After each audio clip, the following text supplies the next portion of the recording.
The story started with Lin Yuan, who to everyone else looked like a rookie, weak, forgettable, alone. Then he summoned countless undead and rewrote the laws of combat. The ones who laughed, they didn't even get time to scream. In the immortal world across the wind-swept gravel desert near Black Sand Town, a party sprinted through the sand, loud enough to startle a desert lizard into scrambling away. They urged each other to move faster, voices edged with panic.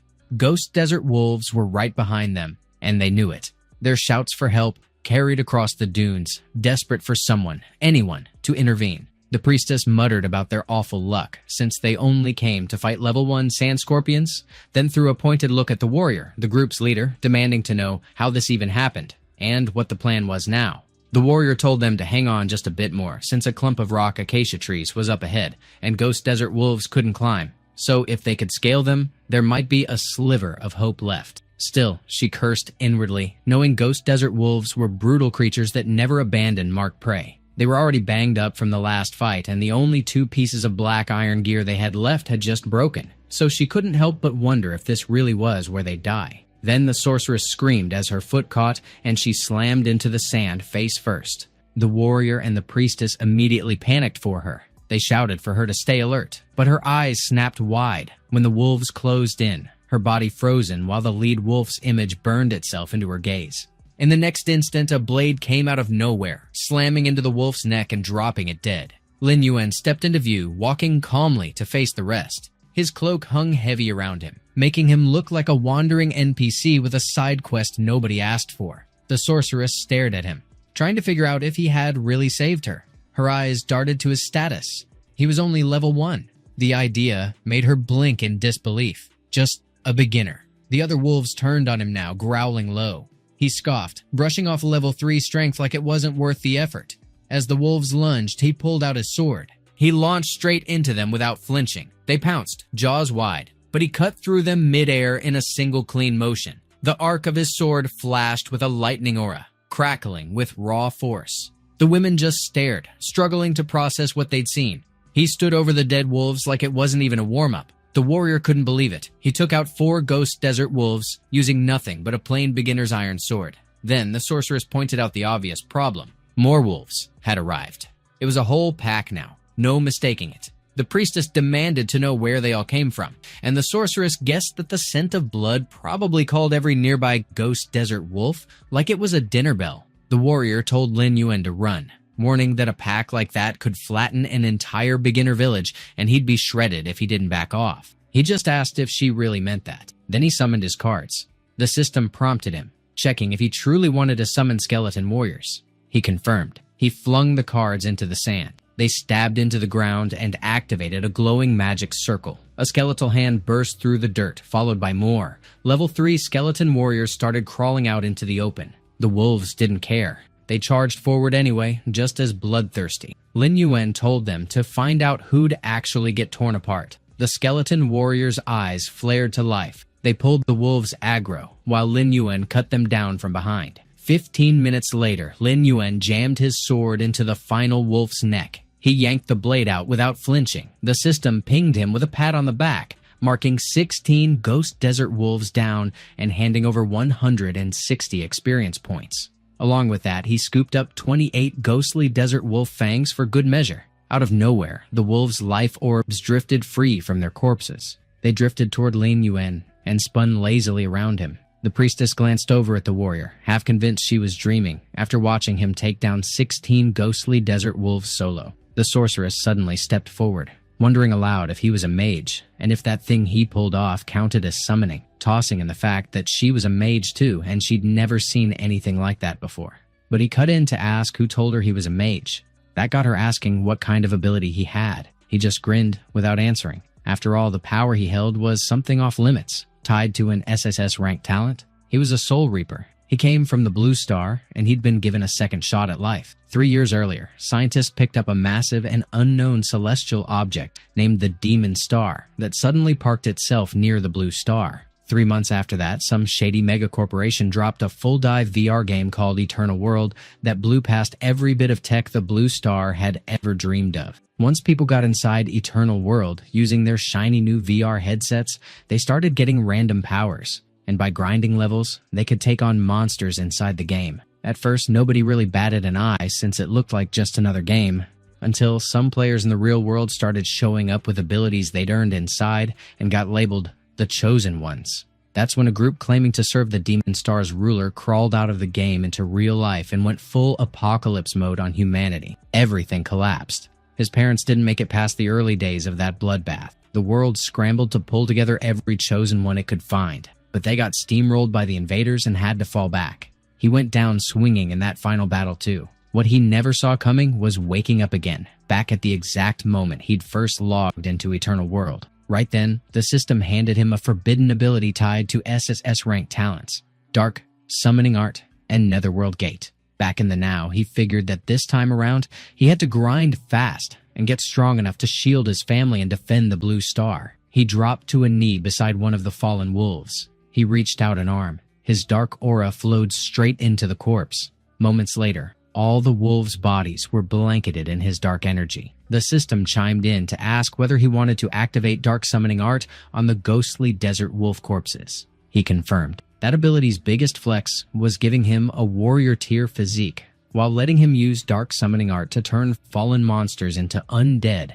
that fought under his command. The revived undead didn't just keep their levels and skills from before, they also gained a new passive called Undying Body, which made them shrug off some combat debuffs. He followed it up by tapping into his other talent, Netherworld Gate. That one let him store the monsters reanimated through Dark Summoning Art, and its storage would expand as he leveled up. The Netherworld Gate opened. The wolves vanished into it. He explained that once his level was high enough, he'd be marching around with an undead army that nothing could stand against. The warrior tried to make sense of it, asking whether he had actually brought the dead back as undead and wondering who in the world he was. Instead of giving her anything clear, he noted that by now, it should already be starting. The system broadcast a warning that the world boss, Giant Deathwolf, was about to descend into the gravel desert. He announced that it was boss hunting time. Not far off, other teams huddled behind rock outcrops as eerie lightning slashed across the sky. Then, the heavens cracked wide open. Red eyes stared through the rift. One guy muttered that the Giant Deathwolf was here.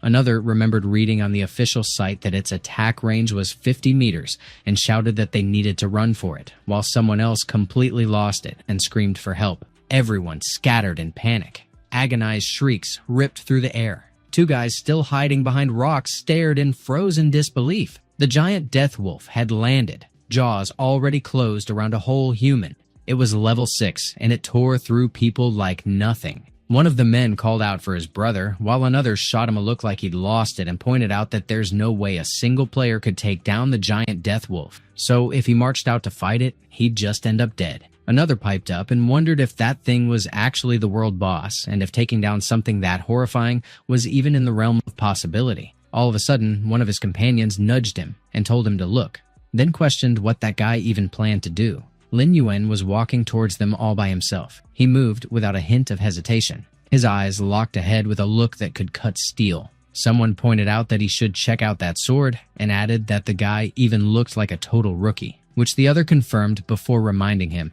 that the Giant Deathwolf was a level 6 Lord rank monster, and if backup didn't show up, they were completely outmatched even if they teamed up. In the world of immortality, monsters were ranked from weakest to strongest as normal rank, elite rank, boss rank, lord rank, king rank, overlord rank, and tyrant rank. Among those, lord rank monsters might have been the lowest tier of world bosses, but for beginners, they were still full-on death traps. Without warning, Lin Yuan stopped. Everyone stared as he came to a halt right in front of the Giant Deathwolf. Someone shouted again, throwing out that he must be insane and needed to turn back now because taking that thing on was plain suicide. The Giant Deathwolf towered above Lin Yuan, but he calmly mentioned that now that he'd seen it, it didn't look all that strong. The wolf growled, blood leaking out of its mouth. It activated its skill, Evil Wolf's Roar. Lin Yuan ducked out of the way. The wolf fired off its death claw next. Lin Yuan didn't even flinch, staring it down. He recalled that in his previous life, the level 6 Giant Deathwolf, being a lord, had a whopping 3,400 GP and a brutal 510 attack power. Back then, explorers in the gravel desert who hadn't passed level 3 had no shot except for coordinated group battles. And even then, he nearly got himself killed in one of those raids. But now, after being reborn and hacking his way through a mountain of brutal fights, his combat instincts had leveled up far past where they used to be. He locked in as the wolf's claw swung in. The claw slammed into the ground, smashing it apart. Lin Yuan dodged again with a smooth pivot to the side. One of the men exclaimed at how fast he was. The system flashed a warning that the world boss had entered a rage state. Lin Yuan grinned. He pressed a hand to the ground. He activated his talent. Netherworld Gate. The gate surged up from the earth. The wolf hesitated when it saw the gate form in front of it. The doors creaked open. Lin Yuan called out for his undead legion to charge.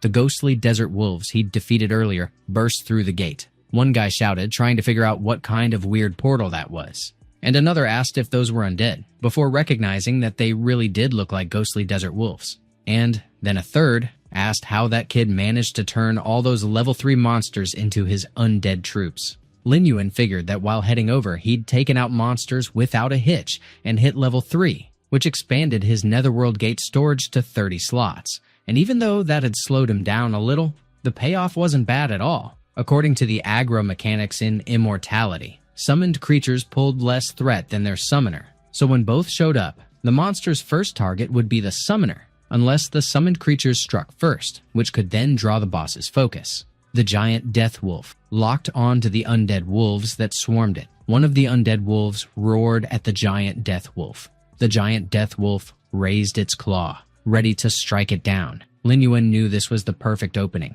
He figured that if he pulled aggro just before the attack landed, he could keep his summoned creatures from taking heavy losses. He went in with a flurry of sword strikes. The wolf howled in pain. It spun and turned its attention on him, and he darted away. He reasoned that as long as the boss stayed focused on him, he could direct his undead to keep attacking and force the aggro to bounce back to them. Even weaklings could take down a giant, if there were enough of them, so it didn't matter that each undead ghostly wolf only landed 15 damage at a time. The giant death wolf's 3,400 GP was going to run out eventually. One of the men called it amazing, and another nodded, tagging it as a Lord-ranked world boss without missing a beat. Meanwhile, 3 thieves kept snickering to themselves like they'd already won something. A few minutes later, Lin Yuan sprang off the ground, charging at the boss without hesitation. It only had 500 GP left to its name. He drove his sword straight into its skull. That strike landed a critical hit. Blood burst from its head like a burst pipe. It hit the ground hard. Now stuck in a near-death state, it clung to 10 GP.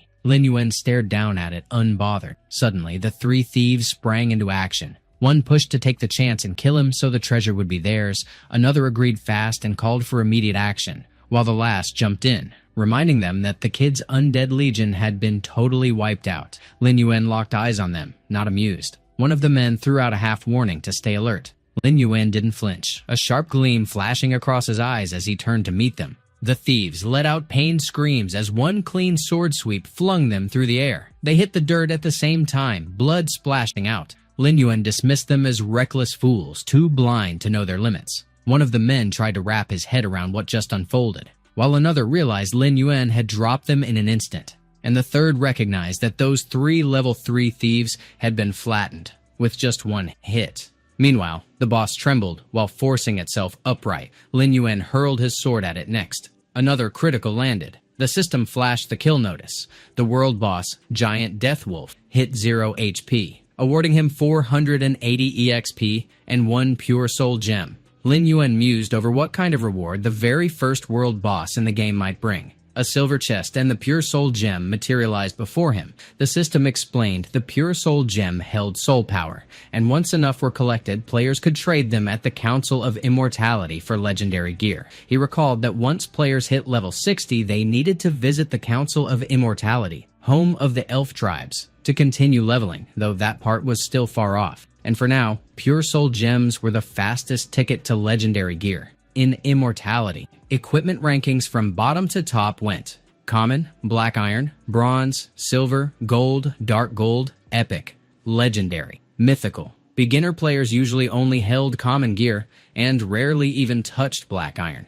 2 hours back, he'd used knowledge from his past life to send 2 skeleton warriors to drag away the elite black sand lizards. That let him scoop up the bronze chest they guarded, which held the bronze-grade black lizard robe. The system then dropped a new notice, awarding him the title Monster Hunter for being the first player to slay a world boss, granting a 10% attack power boost, 10% crit rate, and a 15% bonus to magical damage when active. He figured that in the world of immortality, stacked attributes and buffs like that from Monster Hunter were nothing to brush off. Another system message followed, handing him a silver treasure chest for being the first world boss killer. It came loaded with the Silver Moon Blade, the Eye of Death accessory, a healing potion, a level 1 skill scroll, and a beast essence. He figured the haul was solid, and the first world boss rewards were seriously generous. The system wrapped up the experience calculation and updated his player data. He figured it wasn't bad at all, jumping from early level 3 straight to nearly maxed level 4. And with 5 free attribute points per level, he planned to drop 3 into spiritual power and 2 into strength. Not a bad trade-off, considering his stats now topped everyone else's in the gravel desert. He also noticed the Netherworld Gate had 0 out of 40 monsters stored. He figured that even though all his Ghost Wolf undead had been sacrificed in the fight, leveling up had expanded the Netherworld Gate's capacity to hold 40 undead. Then the system asked if he wanted to use Dark Summoning on the giant dead wolf's corpse. He confirmed. The wolf's eyes snapped open. It leapt back onto its feet like nothing had happened. It had become a giant zombie wolf. Lin Yuan figured it made sense for it to be the world boss, considering how many damage skills it had stacked along with solid crowd control, and once it switched into undead mode, it picked up Undead Body and the new addition, Undead Wrath, on top of that. And with that giant undead wolf backing him up, he'd be able to restock the undead army inside the gate of the Netherworld again, without much hassle. One of the men muttered that the whole thing was terrifying and couldn't wrap his head around how he managed to turn the world boss into an undead pet. Another recalled that the gate had been spewing out undead wolf packs earlier too, and someone else pointed out that the guy was even scarier than the boss itself. Lin Yuan gave them a glance. They scattered behind rocks in a panic. He muttered that those rats were still hanging around. He remembered that when those 3 thieves got killed, they'd unexpectedly dropped a black iron level sword, which wasn't bad for beginners. But he already had the Silver Moon Blade in on him anyway. He went ahead and picked up the black iron sword. One guy whispered that he was heading straight for them with a sword. Someone else worried whether he was planning to off them for their loot too, and another mumbled about whether they even had a chance to get away. Out of nowhere, Lin Yuan turned to one of them and asked if he was the one who'd given him a heads up about the ambush earlier. The man stiffened and fumbled for words. Lin Yuan handed him the sword without hesitation. The man froze. Lin Yuan gave him a nod of thanks and said he might be able to make use of it. While the guy stood there with his brain short-circuiting,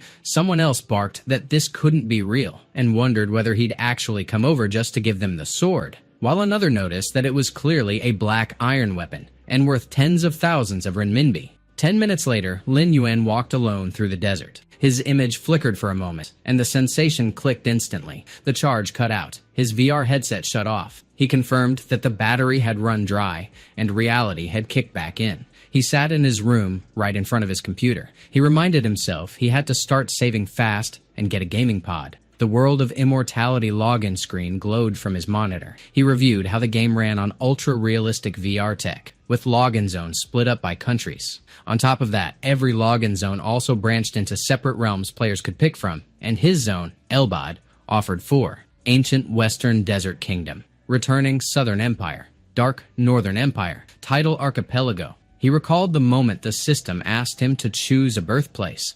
Now that he had a second shot, he went for the same choice he made last time. He picked the ancient Western Desert Kingdom again, because, before everything went down, he'd stumbled across a secret. He remembered the chaos that tore through the world and the huge red eye burning in the sky. He'd been crushed under wreckage with blood soaking everything and people crying out around him. A cloak had suddenly whipped through the air. Lin Yuan's eyes had gone wide. 3 cloaked figures had floated silently beneath the red eye. Lin Yuan mulled over whether that gem was a yellow sapphire and whether it marked the emblem of the ancient Western Desert Kingdom's guild. He held the position as the first follower of the demonic Star Sovereign, and underneath all that, he was a human player. Lin Yuan recalled that the first follower played the keystone role in the final ritual to summon the evil sovereign to Blue Star. He mentioned he still had 3 years left before the evil sovereign's arrival, and if he managed to take him out within that window,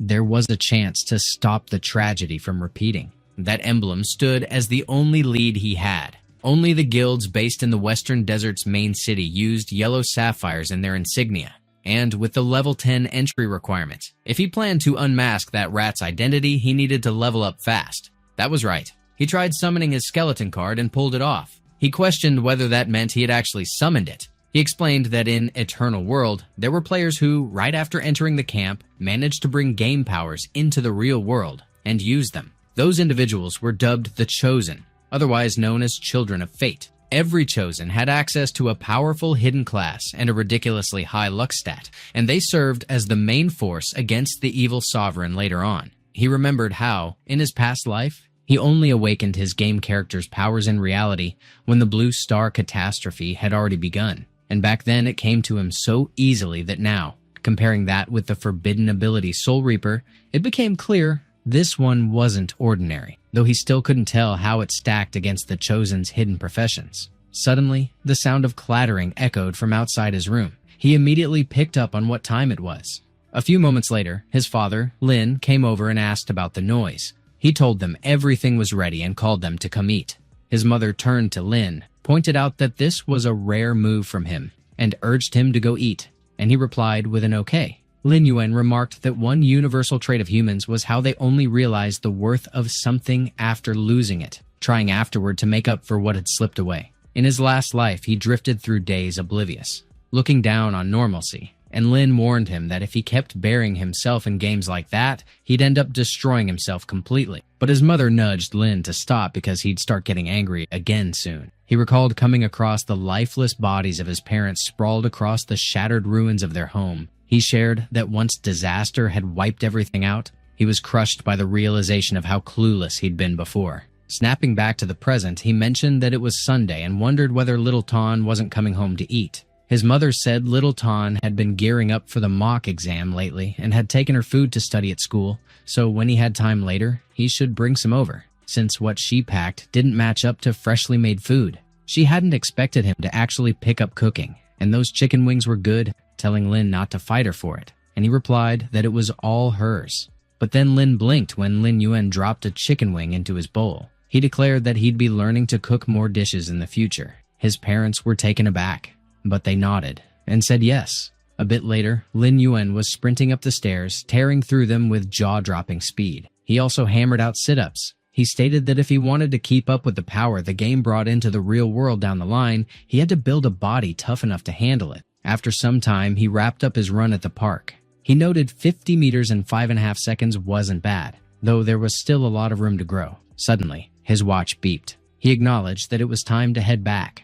Lin Yuan went back into the game. The system notified him that he had entered the gravel desert. At that moment, giant birds drifted across the sky above the desert. Their shadows passed over Lin Yuan as they closed in fast. He caught sight of them. The birds were barreling toward him at ridiculous speed. They were level 2 whaling birds. The system notified Lin Yuan that he killed 3 whaling birds and earned 15 EXP. He muttered that it was only 15 experience points. He gave it a moment's consideration. A few moments later, undead whaling birds started gliding over the desert again. Wolves broke out from their hiding places. A massive pack started to form. Lin Yuan remarked that it immediately pulled in a massive pack of wolves, so no surprise it was one of the desert ghost wolves' favorite targets. He opened up a bottle. He downed the contents while facing the pack of wolves. The system notified him that he consumed the monster essence, increasing all his abilities by 10. He mentioned that it was a good moment to keep warming up. He quickly wiped out the wolves one after another. The system notified him that he had successfully killed 4 desert ghost wolves. More wolves lunged at him, and he flinched a little. But then the system notified him that he had successfully killed 10 desert ghost wolves. He adjusted his stance right as he hit the ground to steady himself. He got caught off guard when wolves charged in from multiple directions. They were surrounding him. He muttered that they had arrived, and the timing was perfect. He slashed through them and took them down one by cutting through their bodies. The system then notified him that he had successfully killed 30 desert ghost wolves. He swung his sword with full force. The system then notified him that he had successfully killed 40 desert ghost wolves and congratulated him on reaching level 5. He summoned the Netherworld Gate. He noted that after 2 battles, it was packed with undead monsters again. His netherworld gate capacity had hit 50 out of 50. He added that after boosting his 4 main attributes with the monster essence, his combat power should now be solid enough to take on elite monsters at his own level. He muttered that it was time to go find that person next. Lin Yuan headed over to Black Sand Town. He strolled down the street, weaving past the crowd. He made his way up to a building. He pushed open the door and walked in. Kansi, the local mage instructor, wanted to know who had stepped in. Lin Yuan greeted him as Instructor Kansi and explained that he came to learn skills. He remembered that in the game World of Immortality, skills normally came from monster drops or treasure chests in the form of skill books. He also recalled how each class had a beginner instructor in charge of teaching the basics, and Kansi happened to be the one who trained him when he was a rookie mage in his last life. Kansi figured that worked out well since tutoring Lin Yuan meant he'd have drink money for the next couple of weeks. Lin Yuan remembered he used to be a mage back then, so he barely had any intel on the Soul Reaper ability from that life. Still, its combat method leaned heavily on magic, so that helped. But first, he needed to pick up general mage skills that fit the Soul Reaper's playstyle before unlocking the unique ones. So he mentioned he wanted to learn Spirit Flame, Art of Healing, and the Art of Concealment. Kansi replied that with cash in hand, the rest would be smooth sailing. He caught sight of the coin-filled bag Lin Yuan was holding. Right away, he cheered him on, saying the brilliance of the mage's glory would shine on him. The system then popped up with a message congratulating Lin Yuan for unlocking 3 mage skills. He received Spirit Flame, Art of Healing, and Art of Concealment. He noted that Spirit Flame worked for ranged attacks, the Art of Healing helped recover himself and teammates, and the Art of Concealment could come in clutch when things got dicey, but they were all beginner tier, so anything higher would need more resources. That was fine for now, and his next move was to level up. A little while later, he traveled east of Black Sand Town to Black Sand Mountain. The system congratulated him again for finding the Kobold Mine. He recalled kobolds being level 5 monsters living in burrows and caves nearby, with a strong nose that let them sniff out prey even in the dark. Plus, they were sneaky enough to ambush.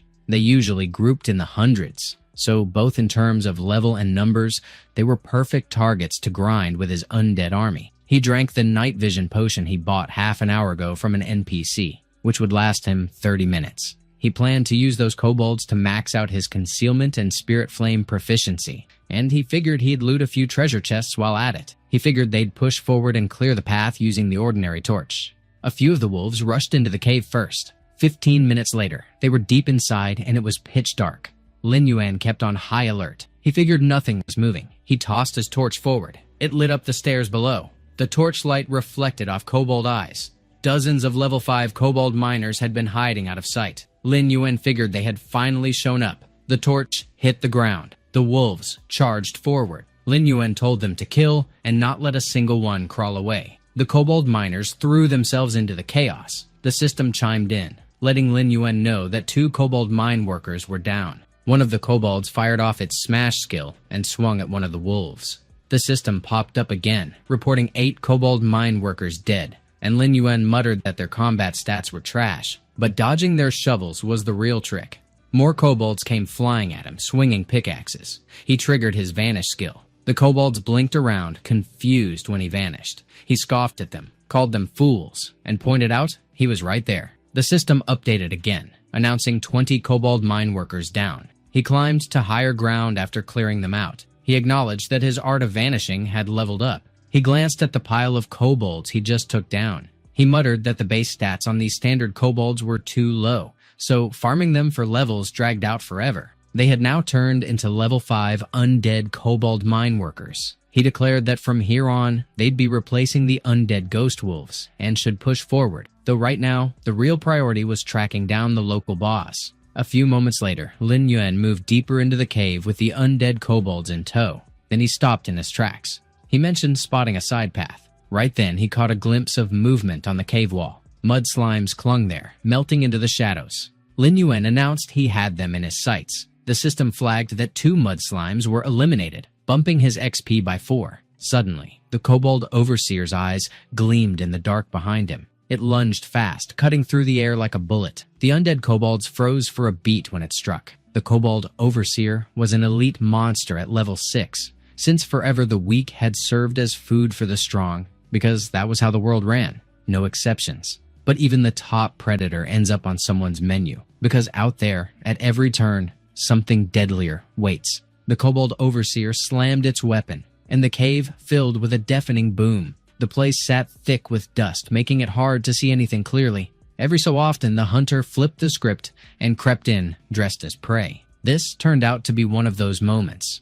Lin Yuan snatched the Kobold Overseer's weapon without any effort. He tossed out a casual remark about catching him. With one sharp yank, he launched the Kobold Overseer through the air. The creature slammed into the rocks ahead. It bounced back up fast and let out a furious roar. Before it could do anything else, Lin Yuan blitzed past at a speed it couldn't follow. The system pinged Lin Yuan, confirming that one Kobold Overseer had been taken out. The Overseer dropped to its knees, blood bursting out before it could retaliate. It collapsed flat, and Lin Yuan caught the sound of growling. He threw a glance over his shoulder. More Kobold mine workers had shown up and were closing in. The system fed him an update that the Overseers had triggered Whip, putting the mine workers in a bloodthirsty state, which cranked their attack speed up by 40% and movement speed by 25% for 60 seconds. He guessed it was 40 of them, then changed it to 50, deciding it was a full-on horde, but figured his followers were almost even in numbers and power. He figured they might as well come out and stretch their legs.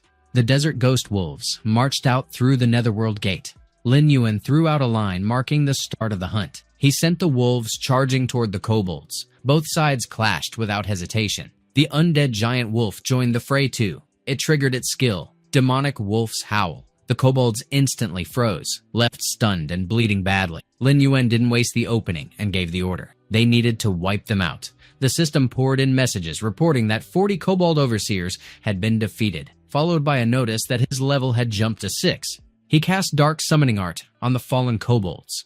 They got back up again, now level 6 elite undead kobold supervisors. Meanwhile, 2 Kobold Overseers tried sneaking away from the fight. Lin Yuan spotted them and tossed out a remark asking if they planned on fleeing. He figured they'd better check with his sword first. Then came a surprise. He spotted a pickaxe swinging right at his skull. The system flagged a boss using the skill Decisive Strike. Turned out to be the level 7 Kobold boss. Lin Yuan threw out a line saying he'd been waiting for this one. The Kobold boss swung its hammer and Lin Yuan ducked under it clean. The hammer slammed into the wall instead. The boss stiffened when its hammer jammed against the stone. Lin Yuan marked the moment. He slashed his sword at the boss, but the blade didn't even scratch it. He muttered that the boss's defenses were solid, not even cutting through the surface. The boss thrashed its hammer wildly at him. He jerked back, instincts flaring. The boss hoisted the hammer high, aiming to crush his head. He barely rolled away before it crashed down. He slid across the floor, scrambling to get his feet under him again. He muttered that the boss's rhythm was nasty, not even standard for elites, and by its raw strength, it had at least double or triple the punch. He figured it was better to pull some space between them while still chipping away at its health. He barked orders to his undead crew, and as the undead wolves and kobold fired off skin and stomp, the undead giant wolf unleashed Demonic Wolf's Howl. The boss kicked off its own move, finishing blow, ramping up its damage. Lin Yuan gave the signal to strike. The wolves sprang and clamped their jaws wherever they could sink them in. The undead giant wolf followed, with Undead's Wrath, giving the squad a 10% power bump and 20% critical edge. The boss let out a howl as the pack tore into it. Flesh started taking hits. From a safe spot, Lin Yuan kept his eyes locked on the scene. He powered up Spirit Flame magic. He hurled a volley of fire straight at the boss. He reminded himself that the kobold boss's magic resistance had always been trash. The boss lost it and let out a brutal roar.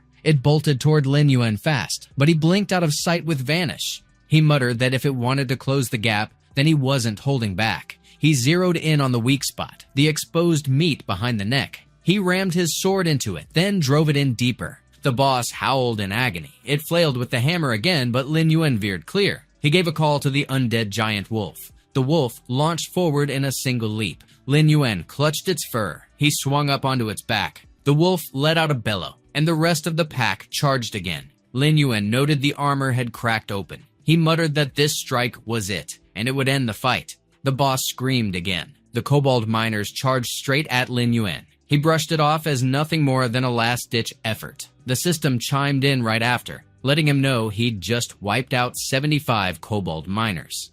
One kobold managed to slip through the frenzy. It froze when Lin Yuan blocked its path. He threw out a jab about whether it planned to run. He followed that with a reminder that it should drop its life before it tried. He lunged forward and ended it in one swift strike. The kobold's head hit the ground. The system notified Lin Yuan that the kobold chieftain had been taken out, and his experience points went up by 50. He gave a small nod at the notification. The system congratulated him on hitting level 7. He muttered that level 7 felt pretty nice. It pushed him that much closer to level 10, which meant he could finally head to the main city out in the western desert. As for the stealth technique and spirit flame, both had reached mastery, leveled up to 2, and doubled in effectiveness. Then he caught sight of a glow coming off the kobold boss. He guessed it had to be a bronze treasure chest. He opened it without hesitation.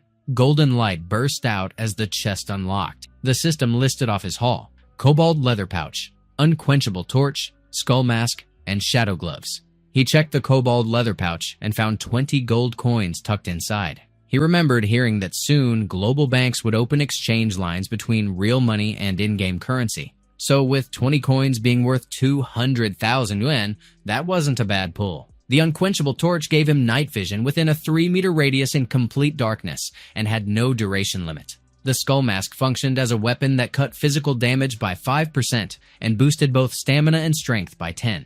Lin Yuan's attention then landed on the shadow gloves, and something about them hooked his interest. The gloves matched the kobold chieftain's body strength and bumped up both defense and attack by 30. He figured his luck was solid, since scoring a silver-grade weapon from a bronze chest wasn't something that happened every day, and getting gloves modeled after the kobold chieftain's strength had him eager to test them out. Not far from the kobold cave, Huang Feilong, the Bloodscar guild leader and a level 8 warrior, was cutting down packs of wolves. He commented that their latest training must have paid off, seeing as they shredded 30 phantom desert wolves in under a minute. Wang Feihu, the level 5 thief and vice leader, followed up with a note that as long as the two brothers stayed united, nothing could stop them. A guild member added that they were every bit the force they expected from a guild's head and second in command, with another chiming in that if they ran into anyone from the Thunder Guild again, they'd wipe the floor with them. Wang Feihu let out a scoff, then circled back to how Lin Yuan had suddenly popped up out of nowhere and robbed them of the world boss kill they almost had, which would have shut down any competition. Their minds went to that system announcement, the one where it flashed across the screen that Lin Yuan had taken down the world boss giant wolf. Lin Yuan had stood over the fallen beast in triumph. Huang Feihu grumbled about not knowing what kind of ridiculous luck that punk had, but promised that if they crossed paths, he'd let his rage loose, though Huang Feilong cut in and reminded him yet again to stop making rash moves. He warned that Lin Yuan wasn't someone to provoke lightly and had enough power to back it up, so instead of stirring trouble, they should focus on pulling him to their side. He brought up the nearby kobold dungeon and decided to check the location while the others rested and got their strength back. Huang Feihu mumbled that he'd already been scolded 3 times by his brother over that mutt, and it grated on him. He swore Lin Yuan would one day kneel before his brother with his fangs ripped out and his head rolling just to prove who the real powerhouse was. One of the members told him not to waste energy on that trash and nudged him to check something out. Huang Feihu turned with a frown. They spotted a mage's silhouette in the distance. She was a young woman, and her appearance was striking. Huang Feihu and the other guild members didn't bother hiding the twisted grins that immediately formed on their faces.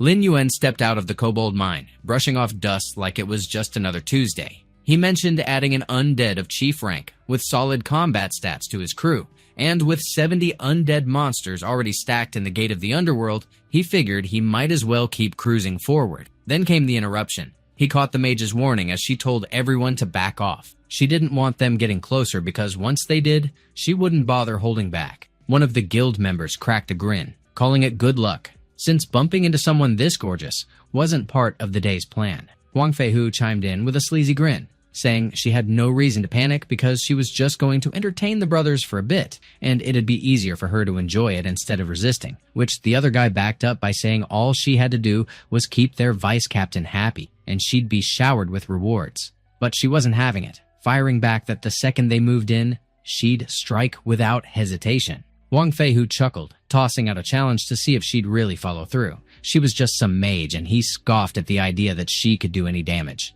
He called it delusion, and told her if she hadn't quit yet, she might as well keep flailing because the more she kicked back, the more it fired him up. She let out a scream when he yanked her skirt, fury and fear cracking through. That's when Lin Yuan's fist came out of nowhere and slammed straight into Huang Feihu's face, knocking his teeth out clean. He had the shadow gloves equipped. The impact packed so much heat, it launched Huang Feihu through the air. His guild crew panicked hard and called out for him. He finally crashed into a rocky cliff ahead. His face got wrecked and he blacked out on the spot. Lin Yuan commented on the punch, saying the result wasn't bad at all and way smoother than expected. One of the guild members freaked out, muttering about how they had to alert their captain somehow. Another blurted out a question at Lin Yuan, while a third warned him that crossing the Bloodscar Guild meant his end was pretty much sealed. Lin Yuan didn't even blink as he stared them down. He explained that the Bloodscar Guild had topped the ranks in the early phase of the game Eternity, specifically in the newbie village of Black Sandtown. Most of them were red-named players, the kind flagged by the system for racking up sin points past 10 through killing, stealing, or looting like it was a lifestyle. Even if the evil ruler hadn't rolled into the world yet and players didn't die for real, dropping loot and levels still hit like a truck. He threw out a question, checking if they were all Bloodscar Guild. Then he mentioned that in its past life, that bunch gave him nothing but grief. They blinked in confusion, unsure what he was getting at. One finally confirmed it, bragging again about their top-tier status in Black Sandtown and asking if Lin Yuan was finally shaking from crossing their vice-captain. He said it was already too late, but in a show of fake mercy, he offered an out, cut off both arms, kneel like a mutt, and beg by calling him grandpa over and over. Lin Yuan didn't waste a breath and sliced off their arms in one swift move. The limbs spun through the air before hitting the ground. Lin Yuan thanked them sarcastically, said he'd handle the arm-chopping part himself, and told them to save the dog routine for the road to hell. The mage took it all in and remarked that he was strong. Meanwhile, Huang Feihu finally stirred. A system ping told him he'd used a health potion and got 20% of his health points and magic back. He spat out that Lin Yuan was a bastard. His fate, as far as he was concerned, was already sealed. Huang Feilong muttered that he needed to see for himself who had the guts of a bear and a leopard, someone clearly tired of living, and the guild member pointed him out without hesitation. Lin Yuan and the mage already caught on to their arrival. The guild member grumbled that it was the kid who nearly took out their vice master, prompting Huang Feilong to press for a name. But then it clicked. He mentioned the eyes, cold and indifferent by rumor, yet radiating a crushing pressure. They carried the glint of moonlight forged into blades, sharp enough to slice through anything in their path. That aura rolling off him felt like standing under a collapsing sky. The guild member urged him to quit standing around and show the brat what real power looked like, spitting out a curse at Lin Yuan and calling him a blind mutt who clearly didn't care whether he lived or died, then declared that the kid might as well start digging his own grave. Meanwhile, Huang Feilong cursed internally, piecing it together that between that oppressive presence and that sword, clearly a drop from a boss-tier monster, the guy was almost certainly the same one who'd crossed Lin Yuan before. Those idiots couldn't have picked a worse target if they tried, and all they'd done was screw everything up again. The guild member kept ranting that Lin Yuan was already marked for death, and there was no going back. Lin Yuan looked over and asked if Huang Feilong was the Bloodscar Guild's leader. Huang Feilong responded that dignity wasn't something you threw away. That fight wasn't going to be avoided. Suddenly, Huang Feihu burst from the trees behind Lin Yuan. The mage called out for him to look behind. Huang Feihu barked that he was scum and deserved death. He lunged without hesitation. Meanwhile, Huang Feilong noted that challenging the Bloodscar Guild was the dumbest move the kid had ever made, but he admitted it was also a perfect opening. He and Huang Feihu came at Lin Yuan from opposite sides at once. Then the surprise hit. Lin Yuan summoned the Kobold Chieftain. The thing wore a twisted grin. It brought its hammer around in a brutal arc. The blow landed hard on Huang Feihu, making blood spray as he got knocked through the air again. Huang Feilong froze when Lin Yuan charged straight at him. Lin Yuan muttered that it was his turn now. Huang Feilong flinched. Lin Yuan slashed his sword and carved a gash clean across him. A huge wound opened on his torso and he crumpled to the ground, lifeless. Lin Yuan scoffed that the guild wasn't even worth taking seriously. Out of nowhere, the system flagged him, logging a kill on a human player and raising his sin value by 2 points. He muttered that as long as he didn't rack up more, it would vanish on its own in a week. Then the mage noted that the guild had scattered and asked if they should give chase. He replied that they were just pests, not worth the effort. Huang Feihu's body vanished. A battle axe with explosive traits dropped. Lin Yuan also picked up the crossed Dragonfang blade and the Thorn dagger. He noted that their stats were solid and even if unused, they'd fetch a decent price. The mage walked up to him. She addressed him respectfully and thanked him for saving her life that day. She admitted she still didn't know his name. He turned away. He said that one day she'd see his name sitting at the top of the world's top 10 list. She froze when she heard that, but then she waved it off, called the list meaningless, and asked him to take her with him. Lin Yuan was in the Wailing Desert. Suddenly, a scorpion buried in the sand crept up behind him. They were level 6 Wailing Thunder Scorpions. Lin Yuan instantly shifted into battle mode. He slashed through the scorpions one after another. He whipped his sword upward and carved through several of them in one clean arc. He didn't flinch while dealing with the swarm. He followed up by sweeping his sword around himself and stirred up a swirling aura. The system chimed in, reporting that 60 Wailing Thunder Scorpions had been eliminated in the area and his level had risen to level 8. He muttered that hitting level 8 in one go made the grind for paralysis herbs less of a pain, even if it was a hassle. 2 days earlier, he ran into the alchemist Emor. Emor hailed him as a hero and remarked that their meeting had finally come. The system flagged a new quest from alchemist Emor and prompted him to accept or decline. The quest, titled Emor's Will, tasked him with venturing into the Wailing Desert to collect 100 paralysis herbs and bring them back to Emor within 1 day, ranked Black Iron. Lin Yuan recalled that in due time, a special dungeon would unlock in the main city. That dungeon overflowed with thunder-type monsters, and surviving it demanded absurd thunder resistance. Because of that, thunder resistance potions would skyrocket in demand and fetch thousands of gold coins, and someone in his past life struck gold because of it. Finishing the paralysis herb quest would hand over the recipe for that highly effective potion. That day marked Emor's arrival in Black Sand Town, and once the quest was submitted, the man would retire for good,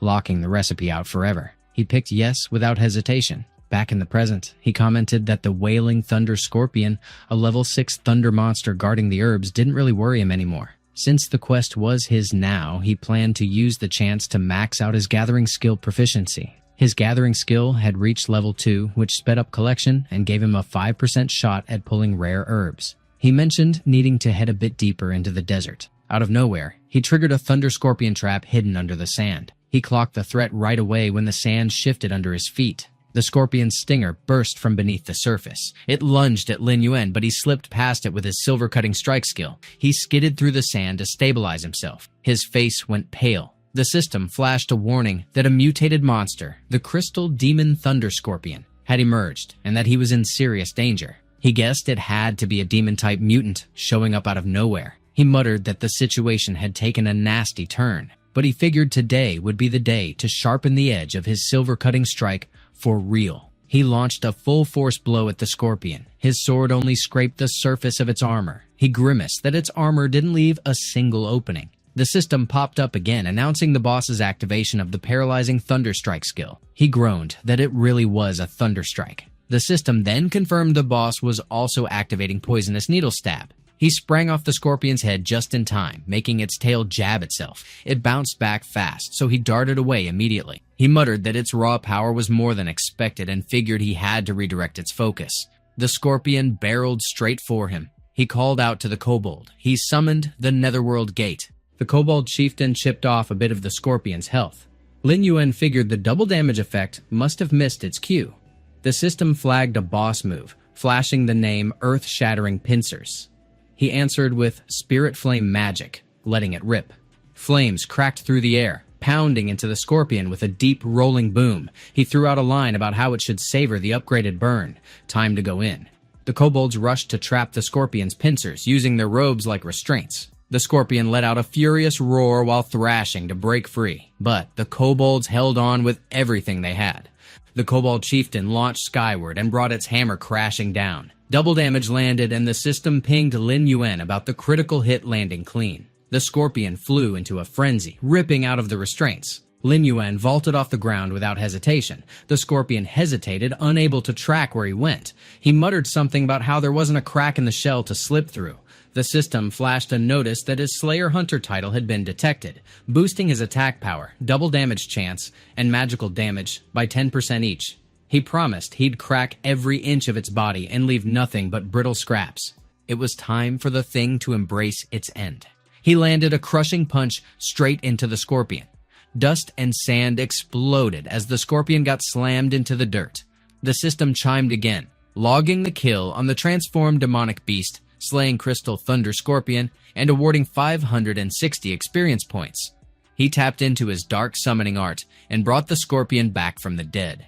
A moment later, Wailing Thunder Scorpions surged into motion. Lin Yuan caught the movement right away. A swarm of them came barreling toward him. The sheer number caught him off guard, but then he welcomed it, saying they arrived just in time.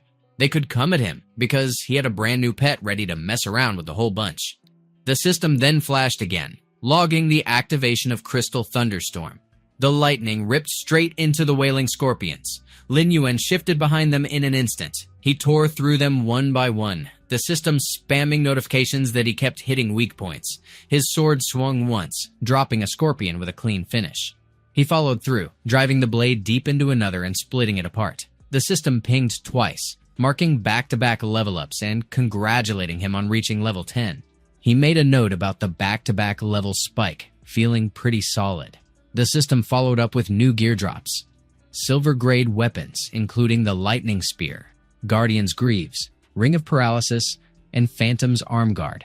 He pointed out that the chest was loaded with silver-grade gear, and figured selling some of it would give his parents a serious boost. The system reported the area had been fully cleared of demonic beasts. Then it rolled out one more reward, a gold-grade skill book tied to his specific ability. The skill book materialized in his hand.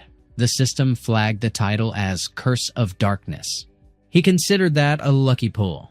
The system confirmed the skill book had been auto-registered into his memory. It dropped one final message, congratulating him for unlocking an exclusive Soul Reaper skill. The Curse of Darkness hit for 20% of the target's health points, or healed undead for 20% instead. Lin Yuan mentioned being able to recover 20% of the undead's life points. He glanced back at the undead scorpion nearby. It was still hanging on with 60% of its life points left. He figured it was worth a shot. He cast the Curse of Darkness on the undead scorpion. A system alert popped up saying its life points had jumped to 80%. He decided warm-up time was done and started heading for the main city to hunt down his first subordinate. Then, a light tap landed on his shoulder. A realization hit him right away. Back in the real world, his mother mentioned that his father had pulled something in his back and needed help. Not long after, Lin Yuan told his dad not to push himself. His mother started scolding his father for being reckless at his age, fussing about how he was messing with the air conditioner again without calling a technician, and pointed at his injury like it was the obvious result. He explained that they had to save where they could, and reminded her that he fixed the washing machine last week with just a few easy moves. Besides, he brushed it off as barely anything, and said he just needed a nap to recover since he had to pick up Lin Tan from school the next day. Lin Yuan just kept listening without interrupting as he closed the door behind him. The following morning, the noise of workers stirred Lin Yuan's mother from sleep. She called out asking if it was Lin Yuan and why he was being so noisy that early. Instead, she came face to face with workers bringing in furniture and a new TV. One of them politely stepped forward and checked if they were Mr. and Mrs. Lin, letting them know these were the items Lin Yuan had bought and delivered, and asked for confirmation. His mother asked them to hold on and started wondering aloud if this was even real or if she was still dreaming. Meanwhile, Lin Yuan was at the gym going through his workout routine, while a few nearby girls kept stealing glances. Out of nowhere, a staff member approached and apologized for bothering him. She offered him the VIP package, mentioning the full year's fee would be deducted up front. He handed over his card and said it was fine. He figured that after selling off some old gear, he had enough to redo the house and throw in a family gym membership too, since his parents and Lin Tan needed to start building habits early if they wanted to ease into the immortality stage later. The staff member, on the other hand, was staring because despite the effort, he showed zero fatigue. So clearly his physical ability was off the charts. Then she spotted his card and froze. She asked if that was the premium VIP card, the one reserved for those with over 5 million sitting in their account. At the same time, Lin Yuan was on a call confirming it was just prize money from a past gaming tournament and told the other person to relax at home for the day while he handled Lin Tan. The employee stared at him, still wrapping her head around the fact that someone his age could be that impressive. A little later, over at Shui First High School, students were pouring out after class, and one called out that it was time to hit the internet cafe and squat up, while another told them to wait because they were in too. Lin Tan stepped out as well, moving down the stairs with effortless poise. Out of the blue, one of her classmates reminded her it was her birthday and said she should come over because her brother had brought her favorite strawberry cake. And her friend immediately chimed in, saying she was lucky to have a brother and wished she had one too. Lin Tan quietly wondered what was so great about that. She thought back to Lin Yuan constantly glued to his games, ignoring everything else around him, including her. To her, having a brother wasn't something worth wanting. Then a voice called out and addressed her as School Beauty Lin, accusing her of being too full of herself. He pointed out that they had already tried inviting her through others multiple times and got nothing. And another guy added that now they'd come personally. So at the very least, she should give them some basic respect. Lin Tan tossed the question over to the guys, trying to figure out what they wanted. One of her classmates called out to her, calling her class president, and wanting to know who those people were. One of the guys made a gross comment about her skin and tossed out a demand to touch it. Lin Tan shut that down, told him to back off, and warned him not to get near her. If he tried anything again, she'd call the cops without a second thought. He spat out a curse and threw out some nonsense about her not being worthy of respect. Her classmates started getting nervous, glancing her way with concern. He kept going, tossing out something about her acting all innocent while freaking out over a few crude words. She closed her eyes, steeling herself for the hit she knew was coming. Before anything could land, Lin Yuan clamped his hand around the guy's wrist. She snapped her eyes open, startled by what just happened. Lin Yuan glared at the guy and dropped a cold question about who told him it was okay to mess with his sister. She froze, staring at him, completely thrown off by his sudden appearance. He looked ready to annihilate someone, every bit of him radiating danger as his glare locked in. The guy swore again and tossed out a snide comment about some stray dog showing up out of nowhere. Another guy puffed up and said if he didn't knock all the guy's teeth out that day, he wasn't himself, while another jumped in with a death wish line, and a third growled that they should quit talking and just snap Lin Yuan's arm first, deal with the rest later.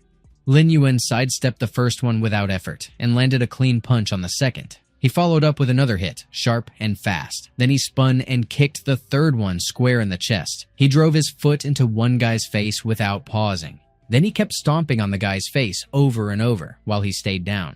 The students circled around, watching in wide-eyed silence while the men broke down in tears and shame.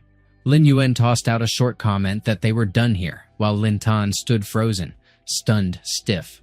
A little while later, she turned to him, asking why he even came that day, since he usually did nothing but game all day, and she couldn't figure out how he ended up at school to pick her up. He told her their dad messed up his back and their mom was home helping him out. She checked if it was anything serious, and he gave a low-key reply that it wasn't a huge deal. The air between them turned quiet after that. In her memory, it felt like forever since she'd had this kind of conversation with him, and the whole moment came off weirdly uncomfortable. She took a slow, long look at him. Out of nowhere, one of her classmates called out to her again. Someone pointed at him and asked if that really was her brother, throwing in that he didn't look anything like the lazy version she always described. And another jumped in to agree, throwing compliments about Lin Yuan being cool and good-looking, wondering why she'd never mentioned him before. She hesitated, unsure if she actually found him handsome. One of the students piped up again, curious about who he even was, and pointing out how ridiculously handsome he looked, and someone else nodded along and said he was one of the senior grads and way better looking than the boys still in school. Lin Tan caught on to the fact that his popularity was shooting through the roof way faster than expected. One of the students threw a casual greeting at him, and when he greeted her back, Lin Tan started wondering when he got so tall and how she missed it until now. She noticed his muscles too, and while she questioned when he even started working out, she figured that explained the way he handled that earlier fight so easily. He hadn't changed names or anything. She suddenly remembered the old version of him, glued to his games and too lazy to clean his room or himself. Now she couldn't shake the feeling that something huge and sudden had shifted in him. One of Lin Tan's classmates mentioned they'd see her the next day, and she returned the same words to the group without hesitation. She blinked in confusion when he suddenly dropped into a crouch on the ground. He motioned for her to get on, which left the other students frozen mid-step.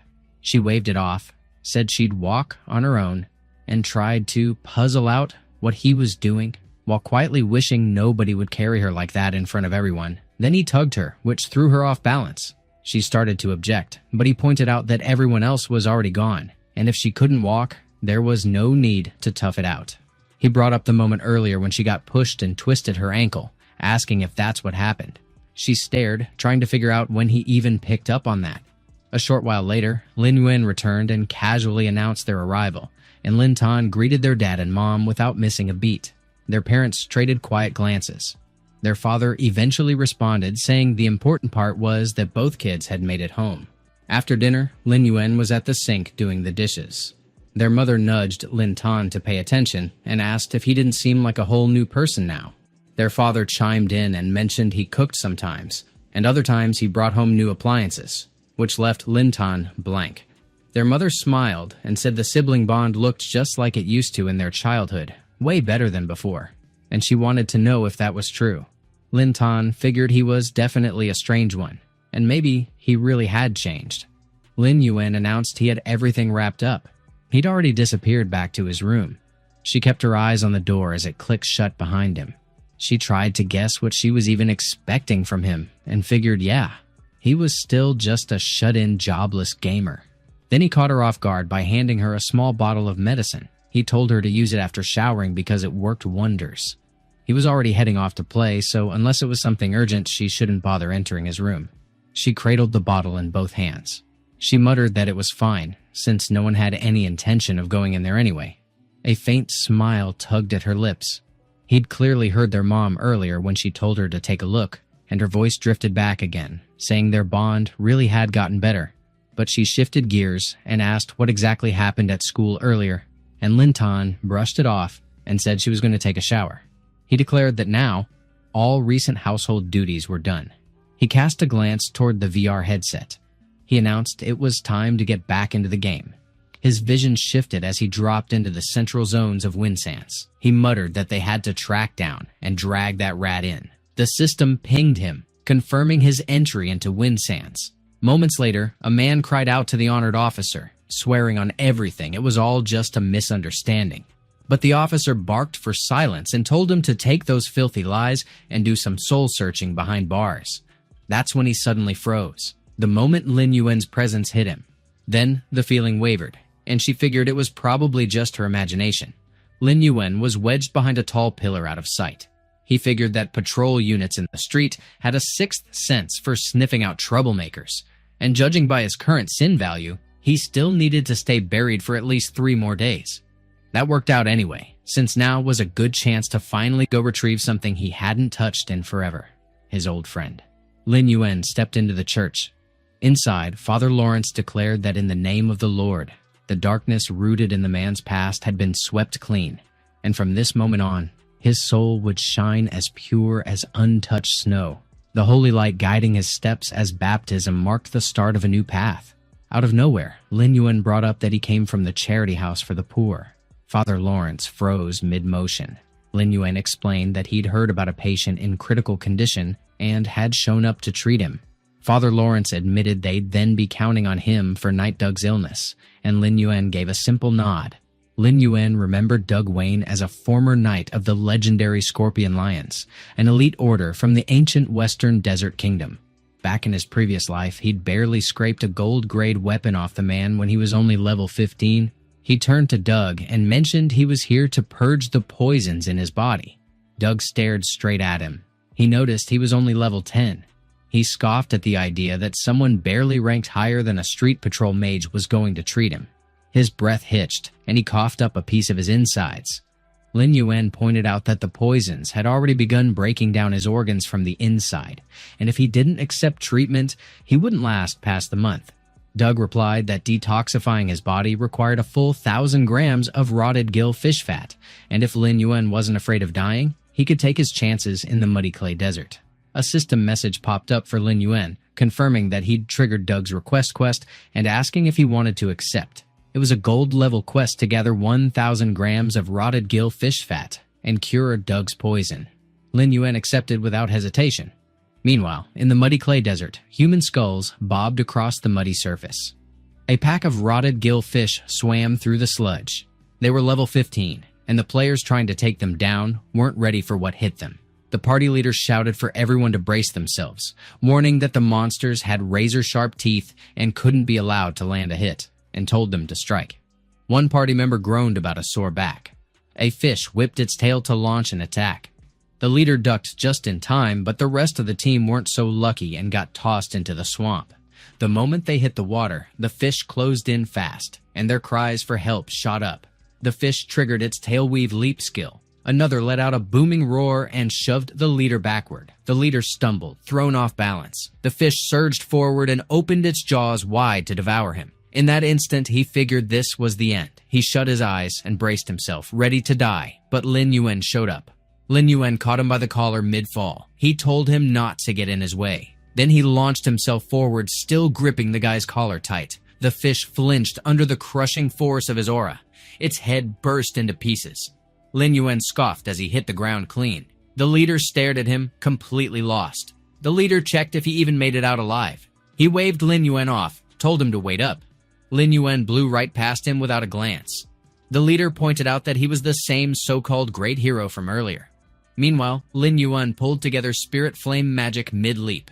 He hurled them down at the fishes swimming below. The Spirit Flame magic lit them up as it poured onto them, and they started taking hits. One of the fish burst up from the muck. The rest piled out after it, all launching themselves at Lin Yuan. The leader yelled something about the great hero needing to watch his back. The fishes snapped at air, while Lin Yuan dodged around them with ease. He threw back a jab at them, mocking the weak effort. He slid across the ground and locked up his stance, one fist tight and ready. He braced his feet, digging in hard for the burst. Right after, he called in his sword. He threw out a line about trash staying trash, even in groups. He blurred between fish, slicing across them one after the other. The leader lost it, barking out how that wasn't what great heroes were supposed to look like when the 8 of them nearly got flattened, and Lin Yuan was casually cutting 5 down by himself. Then griped that even with all that power, he couldn't solo those things. The worst part about those monsters wasn't even the numbers, it was their freaky group attack. Back in the thick of it, the fishes had already clustered up and were readying the combo move. A green fog poured over the battlefield, clouding Lin Yuan's view completely. He didn't even flinch, more curious than cautious. The system dropped a heads up about the rotted gill fishes casting Cursed Fang Echo, a group ability that released a toxic fog that could trigger status effects like confusion and hearing illusions on everything nearby.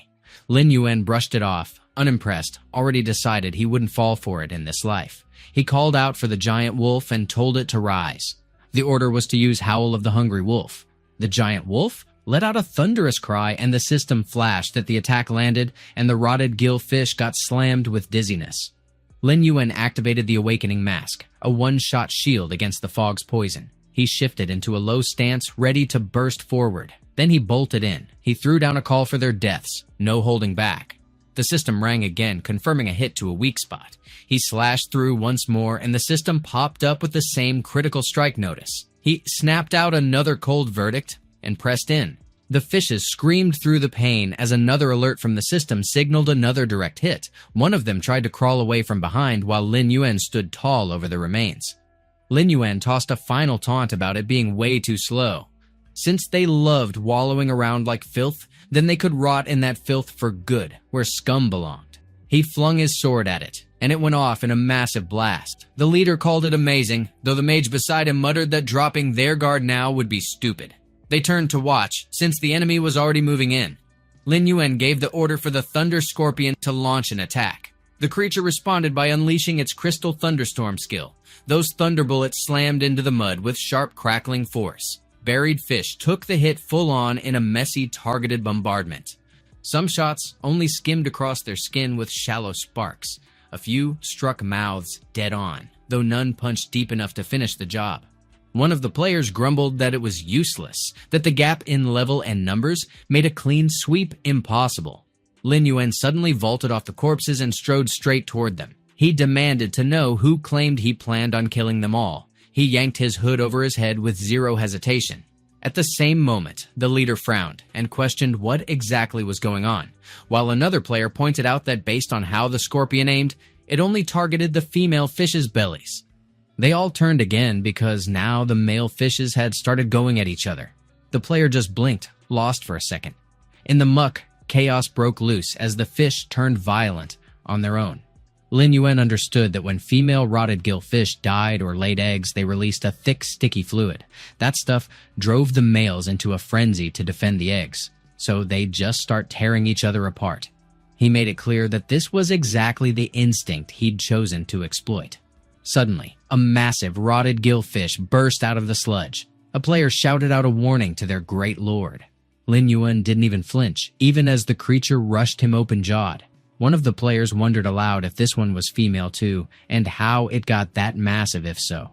Lin Yuan responded flatly that its timing worked out perfectly. He gave a quick command to his ghostly wolves. They lunged in together and sank their teeth in wherever they found soft flesh. Lin Yuan acknowledged that it lived up to its level 15 elite status. Even 6 undead wolves couldn't land a fatal strike, though pinning it down would do the trick just fine. He sliced through with his sword, and the system pinged with confirmation that one elite rotted gill fish had been slain. He noted that it went down just like that. He scooped the eggs from its belly, then shoved them up into its head. The leader, confused, asked the others what exactly he was trying to pull. Lin Yuan turned and gave instructions for the giant wolf to move to the rock at the center. The giant wolf obeyed instantly and bounded for the spot he'd pointed out. Lin Yuan confirmed it was the right place. The giant wolf dropped the egg-stuffed head on the rock and let out a guttural roar. Lin Yuan instructed it to gather them in. The fish swam in fast toward the rock where the giant wolf stood. Lin Yuan stated that he would be drawing them all in. The fish slammed into the rock with frantic momentum. A player noticed the whole school getting stunned from the impact. He remembered that fish eggs emitted pheromones and figured out that Lin Yuan was using that to whip the school into a hormone-fueled mess. Meanwhile, Lin Yuan muttered that it still wasn't enough, so he would keep going. It was about time they got their favorite drink. Lin Yuan told them to keep going, and the kobolds didn't hesitate. They swung their pickaxe and slammed it straight into the fish. One of the players guessed whether it was the blue poison sac found inside the males.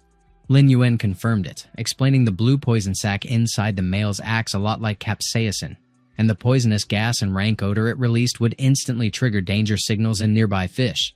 The rest of the rotted gillfish darted away from the blue liquid dripping out of the sac. Lin Yuan noted how they were putting at least 5 meters between themselves and the source, unwilling to linger, and added that even they weren't totally immune to their own poison, so getting exposed meant they'd end up helpless. The leader pointed out the obvious, saying they were gone, every last school of them cleared out. Lin Yuan reminded them that now only the subquest and the loot remained. He walked over to the pile of dead fish. He figured the mask had pulled some serious weight in the fight too. Too bad that after dropping 5 gold coins on it, he only got 1 use out of it, so yeah, it stung, but not a total waste. The system let him know he'd received 1,000 grams of rotted gill fish oil. Lin Yuan almost forgot about the other item. It was the Wave Tickler's nose, categorized as an armor-type item. He stared at it, unimpressed. He felt the quest reward stats were decent, but the design looked like something the devs whipped up as a prank, and he couldn't wrap his head around why this clown-grade monstrosity even existed as a drop. Out of nowhere, the leader got hyped, calling it amazing and reacting to the way it lit up. It even moved. Lin Yuan tossed out a dry comment, asking if he seriously liked that ridiculous nose cover. The leader thought it looked one of a kind, and before he even finished asking if it was for sale, he already declared he'd buy it no matter what. One of the other party members gave a quick apology, mentioning this kind of reaction was pretty normal for him. Lin Yuan shrugged and told him to just take it. The leader tried to protest, saying he should at least pay something, but Lin Yuan brushed that off too. Right after that, wings burst from Lin Yuan's back. The leader claimed he was a real angel, while the rest of the party grumbled about how absurd it was that someone would genuinely offer money for that thing. Moments later, Lin Yuan stood inside the church. He poured the rotted gill fish oil into Doug's chest. Doug looked stunned. He hadn't expected Lin Yuan to actually gather the stuff. The system then notified Lin Yuan that he had successfully completed the gold quest, Doug's request, and earned the gold grade reward, the Green Spirit Blade. Lin Yuan reflected that he finally got his hands on the Green Spirit Blade, the first gold weapon he ever secured back in his last life. Its base effects didn't break any records, but the built-in skill, Green Spirit Curse Seal, packed solid combat utility, mostly thanks to its hidden trait. Every strike pumped Green Spirit energy into the enemy, and after 3 consecutive hits, it would unload bonus damage worth 250% of the Spirit stat. Back then, the Green Spirit Blade was his main weapon for carving a path through the West Desert until he climbed to the top and claimed the #1 mage title in that region. He ran a thorough check on the blade. The system followed up with more rewards, this time delivering 1,000 main city reputation and 500 Scorpion Tail Knights reputation. He figured the points only pushed him up to neutral standing, but just like before, that was enough to let him roam freely through the city zones. Then something unexpected hit. The system added one more bonus, stating that due to the high-quality quest completion, he gained an extra NPC affinity boost. Doug's favor climbed by 10 points. He felt that maybe things were diverging a bit this time around. Doug thanked him sincerely, admitting that without his help, he might have ended up buried before the next month even arrived, and Lin Yuan brushed it off as something anyone would have done. Doug said he owed him something in return and wanted to offer a warning. Lin Yuan guessed that those 10 extra affection points had triggered a hidden storyline for him. Doug warned that if he ever ran into someone named Quincy, he needed to stay far away. Lin Yuan mentioned Quincy was his teacher and turned to Doug, wondering what made him say something like that. Doug countered with a sharp look, unsure whether the teacher claim was even true. He pointed out that even though the guy masked his power, he was clearly a Soul Reaper in disguise. He tossed the question back to confirm it. Lin Yuan pressed him on how he found out, figuring he had kept his identity under wraps so well that not even Quincy should have been able to detect it. Doug laid it out clean, saying he used to serve under the Knights of the Black Scorpions, a royal outfit tasked with secret missions, one of which involved hunting Soul Reapers. And to do that, he learned something called Darkness Perception. That ability was exclusive to the Knights of the Black Scorpions. Anytime a Soul Reaper showed up, they would automatically ping on his radar, with clarity getting sharper the closer they got. Lin Yuan asked if he'd been marked since the start and found himself uneasy at the idea of a skill that directly hunted Soul Reapers. Doug denied it, explaining that at first he was dying from poison and too weak to pick up on anything. But now that it was cleared out, the aura tied to the Lord of Darkness radiating off Lin Yuan couldn't be ignored anymore. Lin Yuan asked what the Lord of Darkness was. Doug went into story mode, calling it one of the oldest legends in the world of immortality. In that realm, there were 5 gods worshipped: the god of light, the king of the moon's shadow, the goddess of nature, the lord of the tides, and the king of spirits. But secretly, there used to be a 6th god, the Lord of Darkness. That being was called the Immortal Entity and stood as the most dominant force among the 6. His power let him rule unchecked, doing whatever he pleased. He bestowed dark gifts to his most devoted followers, twisting them into Soul Reapers to carry out his divine will. Under his savage rule, Soul Reapers unleashed plague, slaughtered thousands, and bent the dead into servitude, wrecking entire lands. Eventually, the kingdoms fought back, burned his temples to rubble, and reduced all written traces of him to ashes. From then on, Soul Reapers were killed on sight, and their powers were banned as taboo. Doug recalled a time when a Soul Reaper poisoned him in battle, a wound that tormented him for 10 years and nearly finished him off until Lin Yuan came into the picture. Lin Yuan reflected that in his past life he'd been nothing but a sorcerer, and he never once guessed that behind mythic tales such dark truths were hiding. No wonder Soul Reapers got banned, and luckily, he had kept things low profile. The situation was spiraling though, since he thought clearing the evil points would let him quietly investigate the badge mystery in the main city. Now, it looked like unless he found a way to block the Lord of Darkness's aura soon, he risked blowing his cover instantly. He then asked Doug if there was any method to bypass the darkness perception used by the Knights of the Black Scorpions. Doug said there was, but only if Quincy decided to lend a hand, which was risky, since once Quincy uncovered who he truly was, he would absolutely strike to kill. After all, a Soul Reaper had murdered the woman Quincy loved, so Doug warned him to steer far away from the guy. Lin Yuan was left blank. After a bit, he reached the gravel desert. The system let him know he had returned. 10 minutes earlier, Doug had flared up, demanding whether he'd lost his mind by heading to Quincy, vowing to rip any Soul Reaper limb from limb. Lin Yuan responded that he didn't have any other options. Now, he figured if he kept dragging that ominous aura around, even stepping foot outside the main city would be a nightmare, so the problem needed a fix fast. Then, arrows flew straight at him. He caught those in an instant. He twisted away to avoid them. More came raining down, and the surprise rattled him. A fresh wave of alarm hit when he spotted the Bloodscar Guild up ahead. They were charging his way. Wang Feilong shouted that after scouring that broken place with their men for days, they had finally cornered the lowlife. Last time, the guy slipped out of his grip, but now he had 30-plus brothers backing him up. They were ready to deliver a brutal end. Huang Feihu added that once his head dropped, he should make sure to scream louder, just to entertain him. A bug zipped lazily through the air above the area. Its eyes, cold and unblinking, doubled as cameras. People in the real world instantly got notified that the Bloodstained Guild they had been watching was already streaming. Huang Feihu laughed and remarked that all the esteemed viewers were lucky enough to witness the live stream in real time. Right then, he promised they would present them with a spectacular show on how to slowly tear someone apart piece by piece.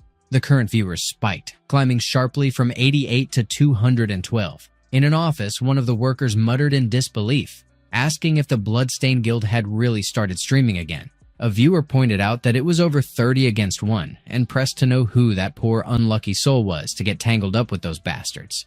Another viewer remarked that the guy looked kind of familiar, while someone else gushed that the kid was really handsome, though unfortunately his end seemed inevitable. On the live stream, Lin Wen declared that they were nothing but wild dogs, not even enough to serve as a warm-up, but since they were all rushing to offer him their heads, he'd gladly accept every single one. One viewer blurted out that he was unbelievably bold, while another demanded the Bloodstained Guild repeat what was just said, and someone else admitted he seemed kind of handsome, while yet another joked there were seeds and drinks for sale up front to enjoy the coming bloodbath. Huang Feilong barked that everyone should get him. The guild charged at Lin Yuan without hesitation. A mage unleashed a surge of electric power. An archer locked his aim and drew his arrow at him. Close-range combatants hurled themselves forward to close the distance.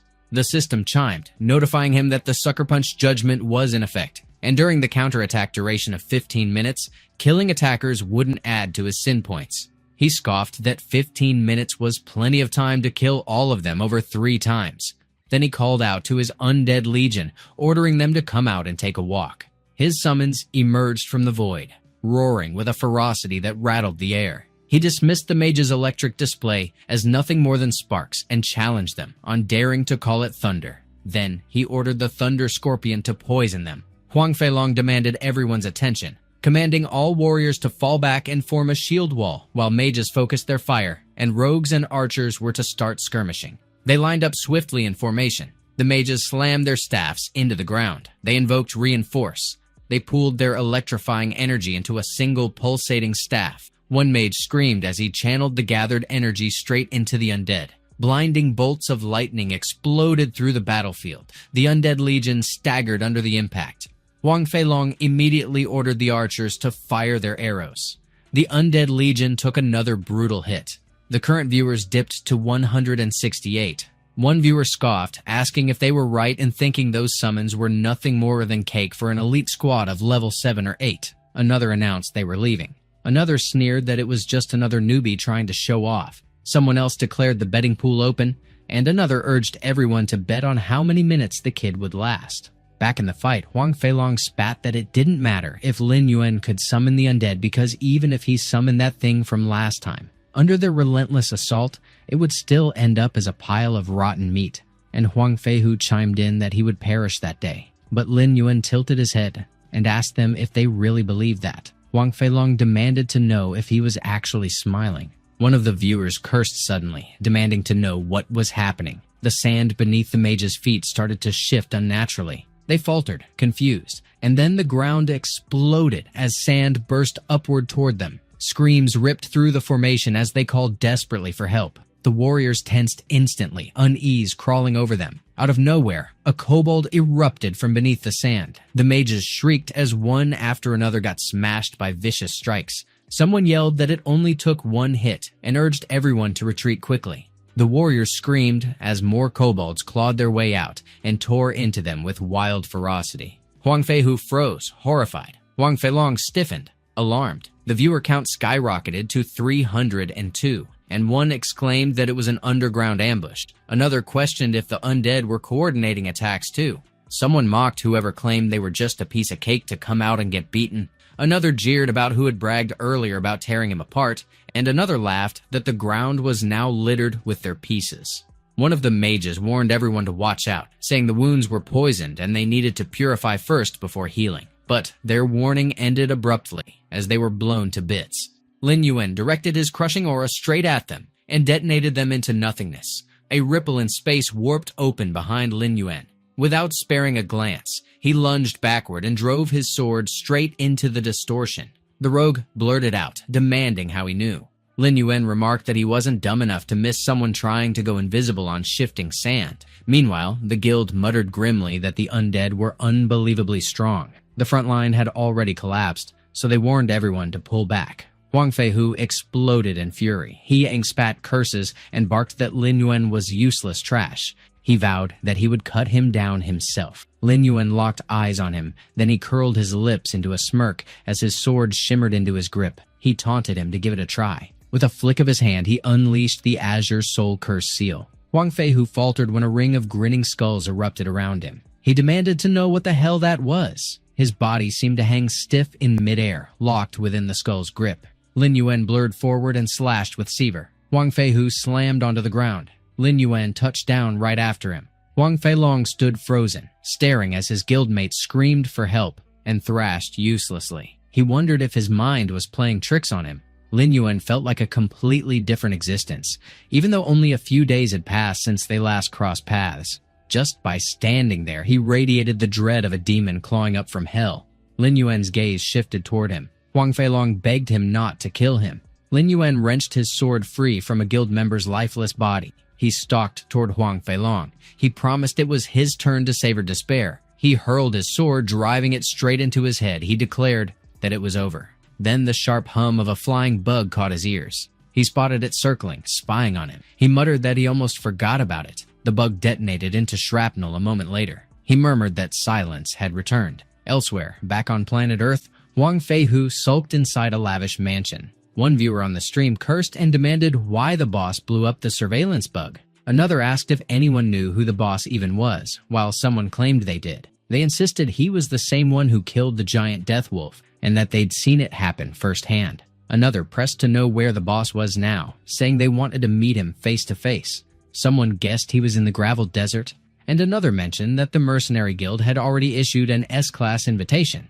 Huang Feihu seethed harder at Lin Yuan's name. Meanwhile, back in Eternal Black Sand Town, Quincy stayed slouched in his home, half drunk. Lin Yuan stepped inside. Quincy groaned that it was him again.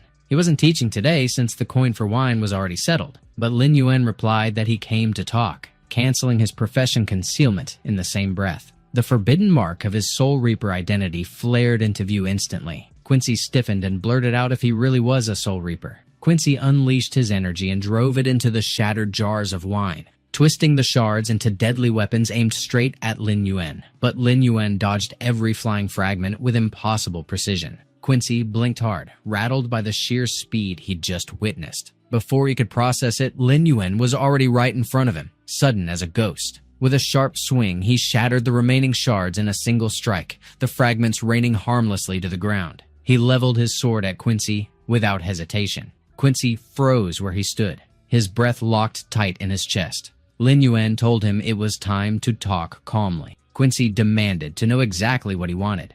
Lin Yuan recalled the moment when Doug had muttered that since he was so hell-bent on going, he should treat that little threat of information as a favor being returned.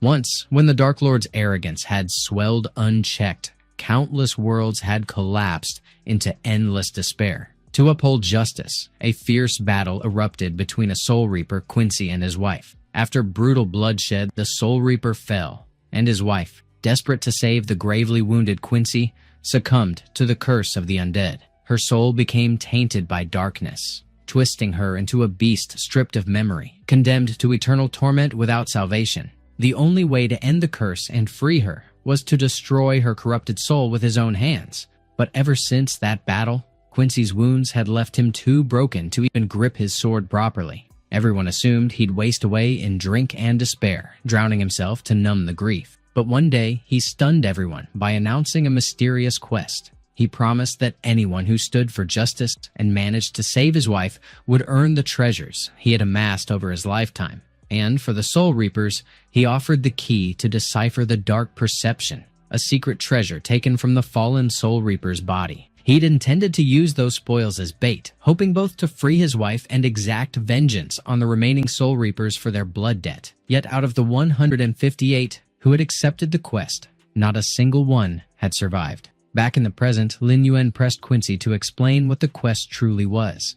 Quincy finally admitted that since Lin Yuan had come willingly, he wouldn't hide it anymore, confessing that he'd been waiting far too long for someone to entertain his beloved wife in her cruel little game. The system then notified Lin Yuan that he had discovered Quincy's quest, Soul of the Deceased Wife, where he would help Quincy's wife find release and let her rest in peace, all within a time limit of 10 days, and it asked if he would accept. Lin Yuan accepted without hesitation. Quincy wished him luck, adding coldly that no one could say if he'd actually succeed in surviving his quest. Then, with a dark twist of humor, he thought that would only matter if Lin Yuan's corpse could crawl back while it was still intact.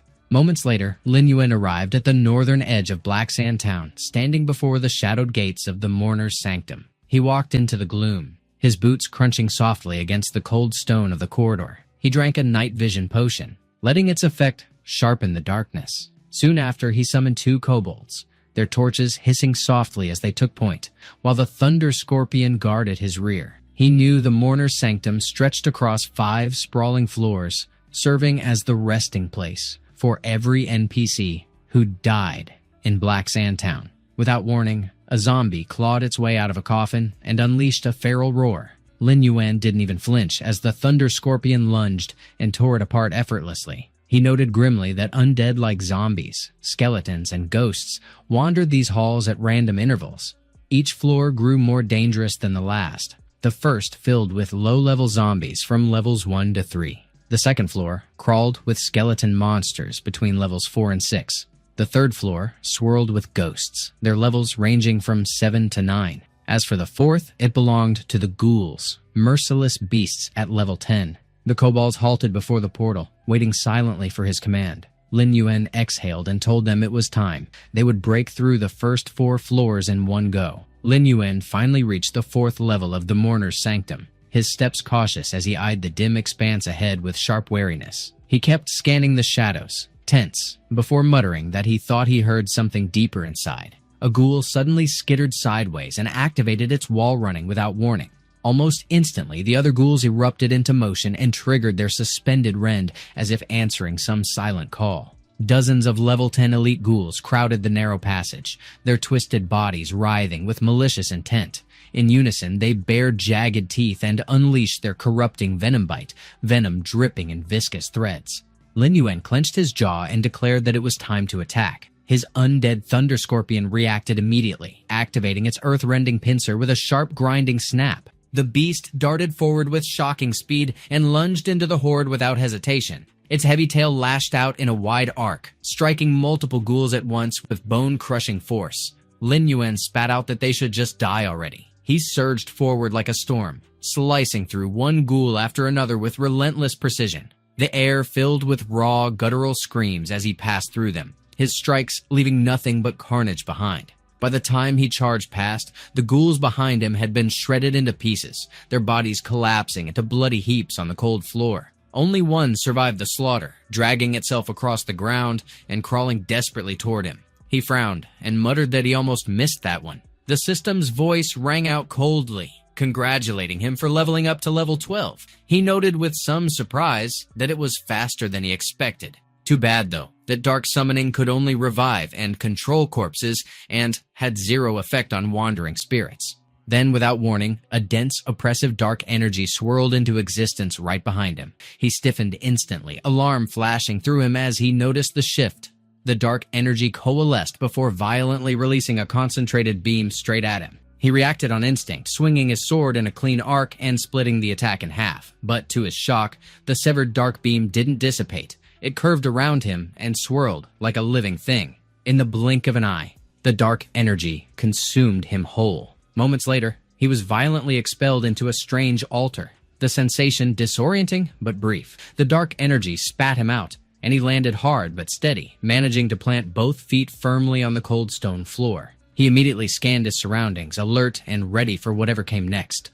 Above him, a chained box swayed ominously in the stale air, drawing his attention instantly. He muttered under his breath that the entire area had shifted into something else. Inside the box, a level 18 boss, the vengeful corpse spirit, lurched and laughed with an unhinged hunger. She let out a sharp, eerie laugh and declared that she had been waiting far too long for him to arrive. With a burst of power, the box exploded violently, shredding the chains that restrained it. She hissed with twisted glee, exclaiming that finally there was fresh flesh and blood before her. Lin Yuan's expression darkened as he realized he had unknowingly stepped onto the 5th floor. She shrieked that she would tear him to pieces, her voice ringing with venom. Her claws shot forward like blades, forcing him to react instantly and raise his sword to block the strike. She shifted without pause and activated her corpse bloom, her body pulsing with grotesque energy. He leapt back instinctively, and her thorny vines slammed into the ground where he had been standing. More vines burst forth, lashing wildly as she directed them straight at him with relentless fury. He squinted, wondering if the liquid coating them carried a poisonous, corrosive edge.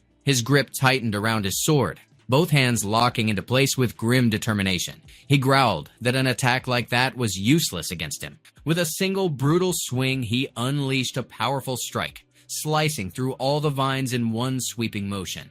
Lin Yuan leaped into the air while the vengeful corpse spirit's vines still hadn't recovered from being sliced apart. Moving with quick precision to avoid any entanglement, he swung his sword up in time to block the spray of corrosive, poisonous liquid, the metallic clash ringing sharp and heavy. Her skin cracked like dried earth, fissures spreading unnaturally across the pale surface. She flared with raw fury, her rage palpable in the air. She unleashed her banshee's wail, a shrill, bone-chilling cry that reverberated through the chamber. He initially figured it might be some massive, wide-ranged AoE skill, but then it clicked. It was actually a summon. Behind the sealed doors, disturbing inhuman noises echoed faintly, growing louder by the second.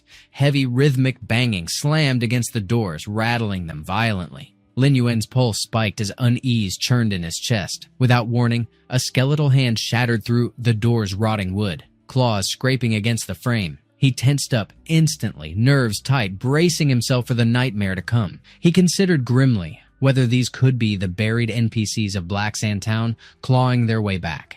Then another thought hit him.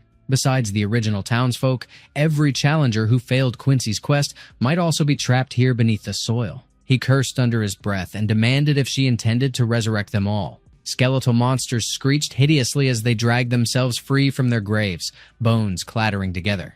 Lin Yuan muttered that there were far too many, and it rattled him since he never anticipated that boss to have the power to resurrect an entire mountain of bones. He barked for his undead legion to pour out and intercept them immediately. They had to hold the gates against those bastards no matter what. He resolved coldly that he'd use them as cannon fodder to stall the overwhelming swarm for now. The massive thunder scorpion anchored itself before one of the doors, its pincers raised like jagged steel traps. He snapped the command to trigger the bloodlust state without hesitation. The kobold leader's whip cracked, striking the undead troops, and they erupted into a frenzy, their bloodlust state ignited. Lin Yuan's sharp gaze locked on the kobold leader and the crystal thunder scorpion as he issued his next order.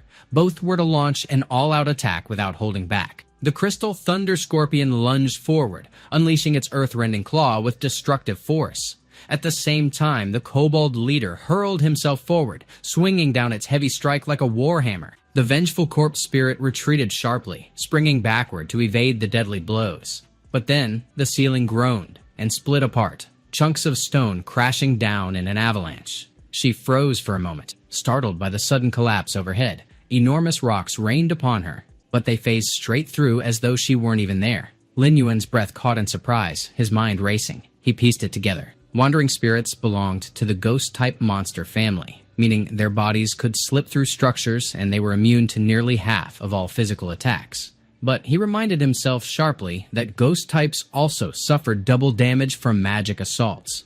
He instantly summoned his skulls and activated the Azure Soul Curse seal, lashing out with spectral energy. Yet she didn't so much as flinch, utterly unfazed by the damage inflicted. He realized with a jolt that her speed had abruptly spiked, her movements now unnervingly fast. Meanwhile, the summoned corpses relentlessly battered the doors, forcing their way inch by inch. Lin Yuan calculated grimly that the NPC corpses could breach the undead legion's defenses at any moment, so the fight had to be finished quickly. He needed to lock down her movement before she overwhelmed them. Clutching the paralysis ring tightly, he slipped it onto his finger without hesitation. Then he lunged straight at her, aura crackling as he charged in full force. The additional paralysis poison surged through the ring, fully activated and primed to strike. The vengeful corpse spirit took a direct hit from the paralysis poison, the venom sinking deep and locking her movements tight. The system instantly notified Lin Yuan that the target had been struck and the paralysis poison successfully activated. He remarked sharply that it was not over yet, his tone edged with focus. She was struck next by the Azure Soul Curse seal, the mark searing into her as its power bound her spirit. She crashed violently against the wall, the impact echoing through the chamber. He landed smoothly on the ground after delivering his relentless combo attack. She slid from the dented wall and crashed down onto the cold stone floor. He muttered that it was excellent, satisfaction threading through his words. He observed keenly, just as expected, that after being hit once by the Azure Soul Curse seal, her speed had slowed considerably, and then he unleashed the evil wolf's howl. The system promptly notified him that the skill had been activated. She groaned harshly in pain, and the system confirmed that the target had been stunned. He declared that although the stun only lasted 5 seconds, it was more than enough time. They would see exactly how many of his blows she could endure.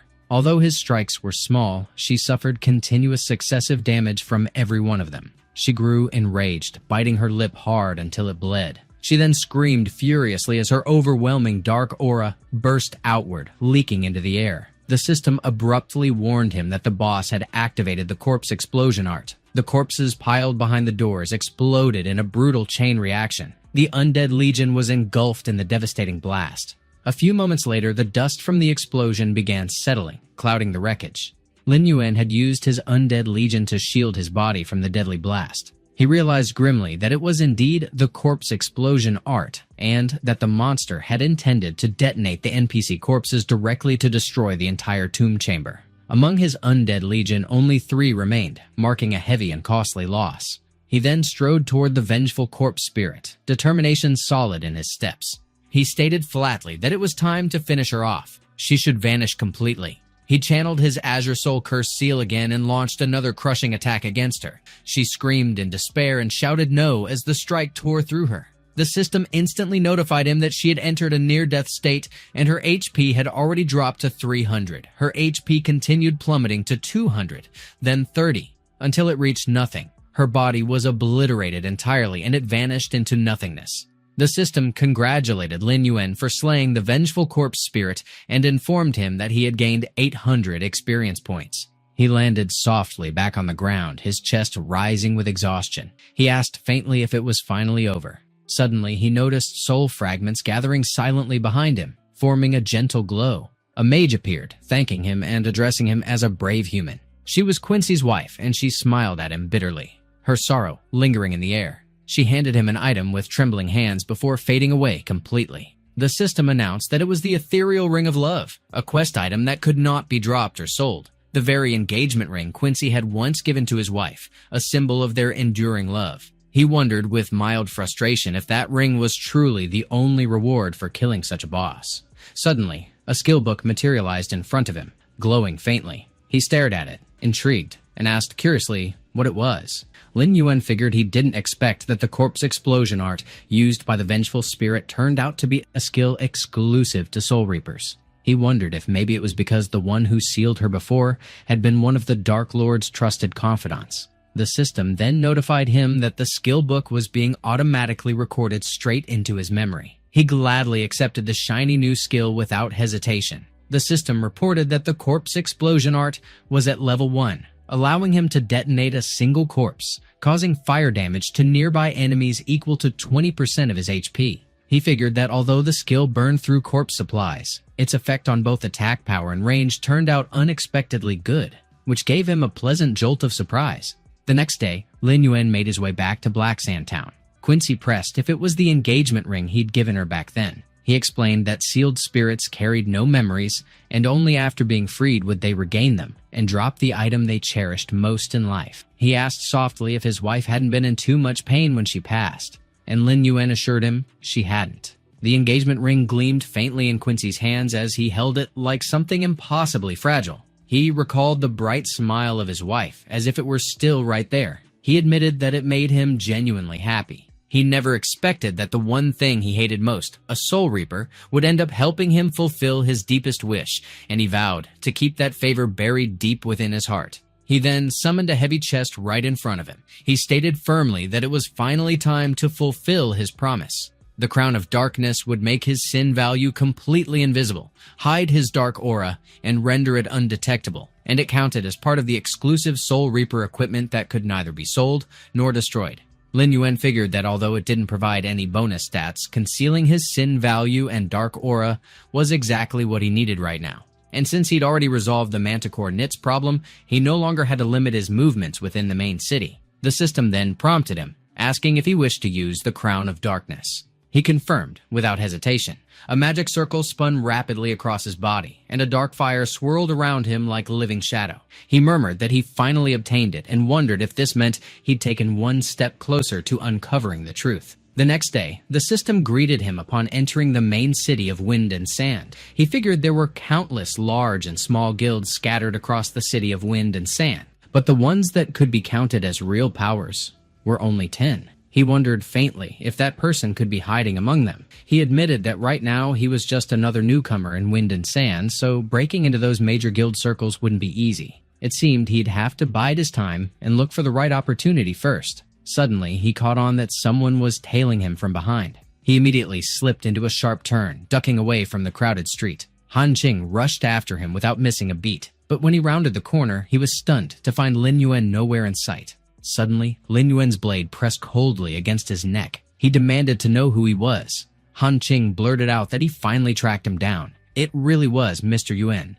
Lin Yuan instinctively darted to the side and Han Qing toppled onto the ground. Lin Yuan pressed him again, asking who he was. Han Qing explained that he still remembered him clearly. Lin Yuan questioned if he actually knew his name. Han Qing confirmed he did, explaining that when he saw the Bloodstained Guild's broadcast, he recognized him immediately. He combed through tens of thousands of comments just to hunt down a clue about him. Then, he even dropped $2 million upgrading the group's latest facial recognition system to make absolutely sure it was him. Lin Yuan pressed if he seriously spent $2 million just to track him down. Han Qing asked if that amount was supposed to be a lot, casually pointing out that their Han group usually burned several million just for routine system testing. Lin Yuan wondered if this Han group really was that multi-hundred-billion-dollar giant dominating the global high-tech market, and just what else someone with that kind of background knew, debating if maybe he should just finish him off right there and then. Han Qing insisted that Lin Yuan should join his team because there was going to be an S-Rank hunt in the Molten Bloodscale Cave the next day,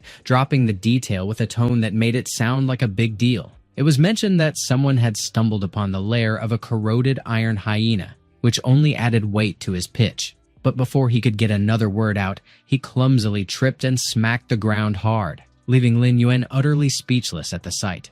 Lin Yuan stated flatly that he should leave and stop following him around, while silently wondering why he was even wasting breath arguing with such an idiot. Han Qing laughed it off and remarked that he was right. Someone of his caliber, who crushed the Bloodstained Guild's elite squad like smashing watermelons, didn't really need a team anyway. However, he added that the third team from the Black Tree Guild would be attending the hunt to pick rookies. So if Lin Yuan performed exceptionally, there might still be a chance worth taking. Lin Yuan recalled with mild interest that the Black Tree Guild currently ranked 10th. Han Qing muttered that it looks like he could only go and try his luck alone. Lin Yuan pressed him for the exact time of the hunt. Han Qing froze, clearly caught off guard by the question. Lin Yuan repeated himself sharply, demanding to know exactly when the hunt would begin. Han Qing finally explained that it would start the next day at 8 a.m., and asked carefully if that meant Mr. Yuan was agreeing to join. Lin Yuan corrected him, telling him to just call him Lin Yuan,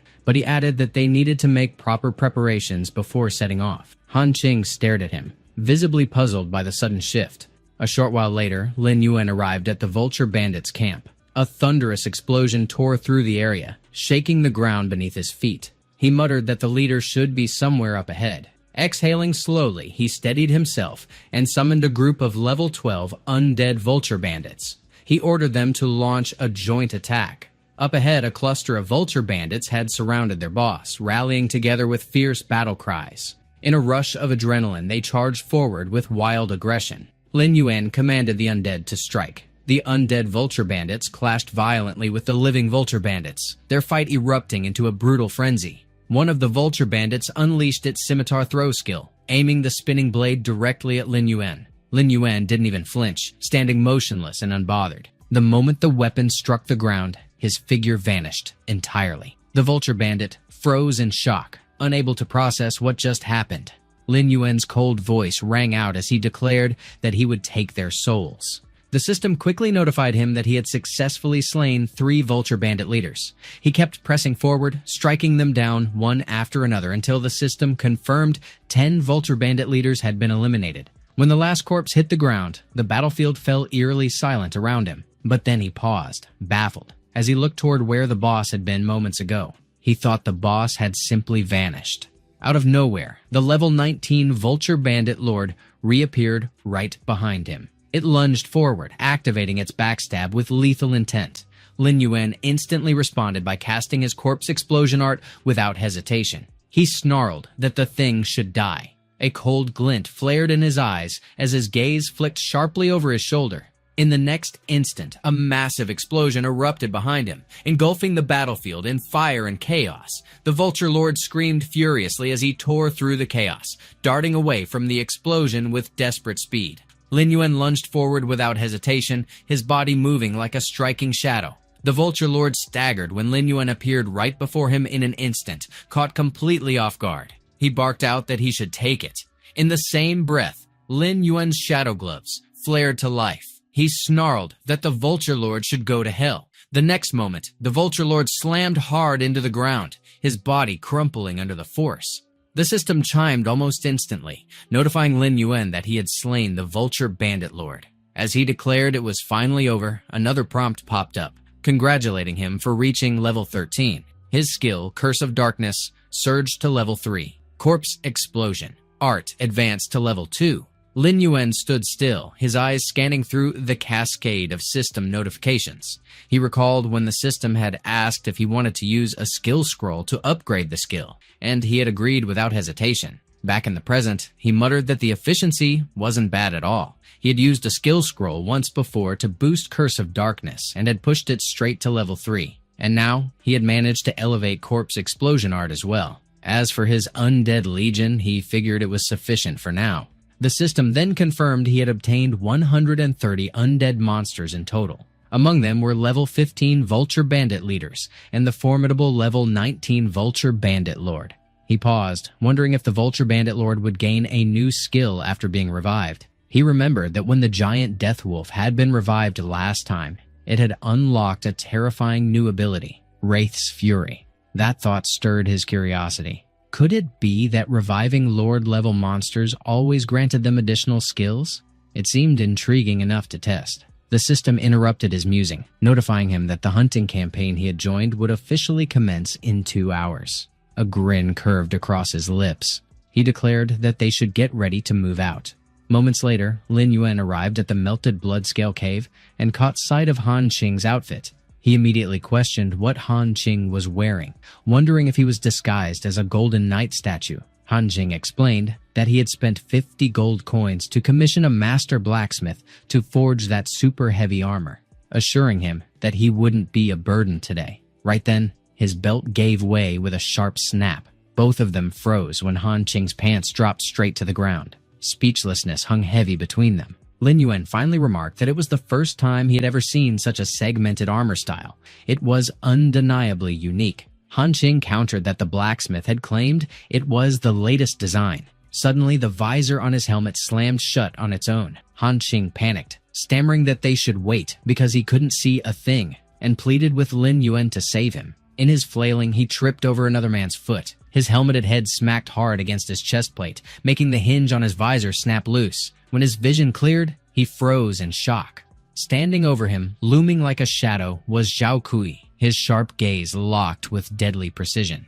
Zhao Kui, the level 15 third team captain of the Black Tree Guild, stared down at him and demanded to know if Han Qing was all right. Han Qing figured Zhao Kui was clearly smiling, yet he couldn't shake off the sharp unease curling in his chest, as if a venomous snake had its cold gaze fixed on him, and he wondered if it was just his imagination running wild. Out of nowhere, Lin Yuan yanked him backward from behind. He pressed him about why he wasn't taking that ridiculous gear off already, and Han Qing admitted he was right. Lin Yuan's movement snagged Zhao Kui's attention. He was glaring at him with pure hostility. In Zhao Kui's head, he was challenging him. wondering how he dared to look at him like that, and he labeled him an irritating nuisance. Suddenly, a member of the Black Tree Guild addressed Lin Yuan and Han Qing. He wanted to know which one of them went by Han Qing. His gaze dropped to the application form in his hand. He swept his eyes over the players standing before him. He asked if he was right to assume Han Qing was the one decked out in bizarre clothes. He mocked his taste, throwing in that flashy golden getup as proof, and he jabbed that he must think this was some over-the-top cosplay convention. Han Qing confirmed it was him, and guessed that the three of them were the big brothers from the Black Tree Guild. He was about to introduce his friend when the guild member suddenly pointed his sword at him. He cut him off sharply, making it clear they weren't interested in rookie names, and told him to remember well that the reason they let him bring someone wasn't about some double registration fee. It was purely because their captain was unusually generous. Lin Yuan stayed silent, though a quiet displeasure tightened his expression. Zhao Kui interjected, asking what they were doing and saying they should treat their new friends kindly, and the member brushed it off, claiming he was only joking. He slid his sword back into its sheath. He warned them not to get carried away. Just because their captain spoke kindly, they should treasure the chance they'd been given. And after asking if they understood, Han Qing answered that they did, and promised they would give their all. Then one of the guild members called for everyone to stand in their assigned spots as he prepared to start the roll call officially. Han Qing muttered that the tension was suffocating, and admitted he never thought he'd actually get to work alongside a major guild, while Lin Yuan quietly wondered if these were the players lined up for the S-Rank hunting campaign. One of the players teased that he hoped that gear of his wouldn't fail him in the middle of the raid. Lin Yuan figured most of them looked like fresh newbies who had just arrived in the main city. Zhao Kui announced that their numbers were complete and said there was no time to waste, urging everyone to get ready to move out. He assured them that even the Grim Reaper would turn away upon seeing the Black Tree Guild, so they had nothing to fear. Everyone responded with agreement. A player flinched when he spotted Han Qing pulling out a red flag. Han Qing urged Lin Yuan to hurry up because he'd heard there were luminous slime monsters inside that cave, and the player scoffed, asking if the guy thought this was some kind of picnic. Lin Yuan calmly trailed behind the group. He remarked that he could already catch the scent and that it was exhilarating. They all stepped into the melted bloodscale cave. A short while later, one of the players asked if there was already a fork ahead. Another pointed out they hadn't encountered a single Iron Eater lizard yet, and another explained that it was normal since the species was nocturnal and likely hiding deep within the caves to rest during the day. Someone asked Zhao Kui which path he thought they should take. Zhao Kui replied that in his opinion splitting up would be best. Another player hesitated, questioning if they should really divide, while Han Qing protested that it sounded dangerous, and another agreed, asking what they would do if they ran into a level 16 elite monster. A guild member told them to quiet down and calm themselves, explaining that to secure their safety on this mission, their captain had already scouted the route ahead. And when they met them earlier, they had just wrapped up scouting and were resting for the assembly. One of the players asked if Zhao Kui himself had scouted in advance. Zhao Kui confirmed it, explaining that based on their morning sweep, the middle path showed clear signs of Iron Eater lizard pheromones, meaning a surprise attack risk was high, while the other two routes were relatively safe. But since the most dangerous places usually hid the most valuable finds, to balance efficiency with safety, he'd decided their guild would take the middle path while the others should split between the two side routes. He asked for their thoughts. A player admired that major guilds always had such well-thought-out plans, while another pointed out that Zhao Kui was the third team captain of the Black Tree Guild and the highest level among them, so his words should be treated as command. Lin Yuan announced they would take the left path. Zhao Kui agreed and asked if anyone wanted to go with them. One player hesitated, asking if it would just be those two, while another doubted their reliability, pointing out that one of them looked eccentric and the other was a stone-faced monster, probably hiding his level and class out of embarrassment. But another player piped up, saying she actually found him pretty handsome, and someone else teased her to go with him then. Zhao Kui noted that Lin Yuan's popularity was apparently suffering and admitted that even as the mission leader, he couldn't force anyone. Lin Yuan told Han Qing to follow him, and Han Qing agreed. Zhao Kui watched the two of them head off toward the left path. He clicked his tongue and muttered that the two of them were ignorant fools. Water was dripping down the stalactites, each drop hitting the cave floor with a faint rhythmic plink that echoed through the cavern. They then fell to the ground, splashing tiny beads that vanished into the damp earth. Lin Yuan and Han Qing were walking together, their steps steady as the eerie glow of the luminous slime monsters lit up their winding path. Han Qing remarked that the temperature was dropping unnaturally fast and admitted he felt like something was off. He also muttered about the unsettling sensation of being watched, noting with unease that the feeling kept growing heavier with every step. Lin Yuan pressed him if he finally noticed and confirmed that something was indeed lurking out there. Han Qing questioned him, wondering if Xiao Kui hadn't claimed he scouted the path and that it was supposed to be safe. Lin Yuan countered sharply, asking if he trusted him that much, and reminded him this was an S-rank hunting campaign. Bringing along so many newbies made it obvious they were being used as bait to scout the danger ahead. Han Qing was about to demand why he hadn't exposed Zhao Kui, but before he could finish, Lin Yuan completed the thought for him without hesitation. He then reached out and grabbed a luminous slime clinging to the wall, its glow sliding across his fingers. He explained casually that it was because, coincidentally, he also wanted to see just how many interesting things could be lured out this way. They stood still after that, staring into the oppressive darkness stretching out ahead of them. Suddenly, multiple glaring eyes pierced through the black, and their faint reflections flickered ominously. They were level 16 Iron Eater lizards, their scales rough, and their heavy frames shifting restlessly. On the other hand, the guild's mage rammed his staff into the ground without hesitation. He then unleashed his burn, and fire roared out in a spiraling blaze, searing the lizards clustered ahead.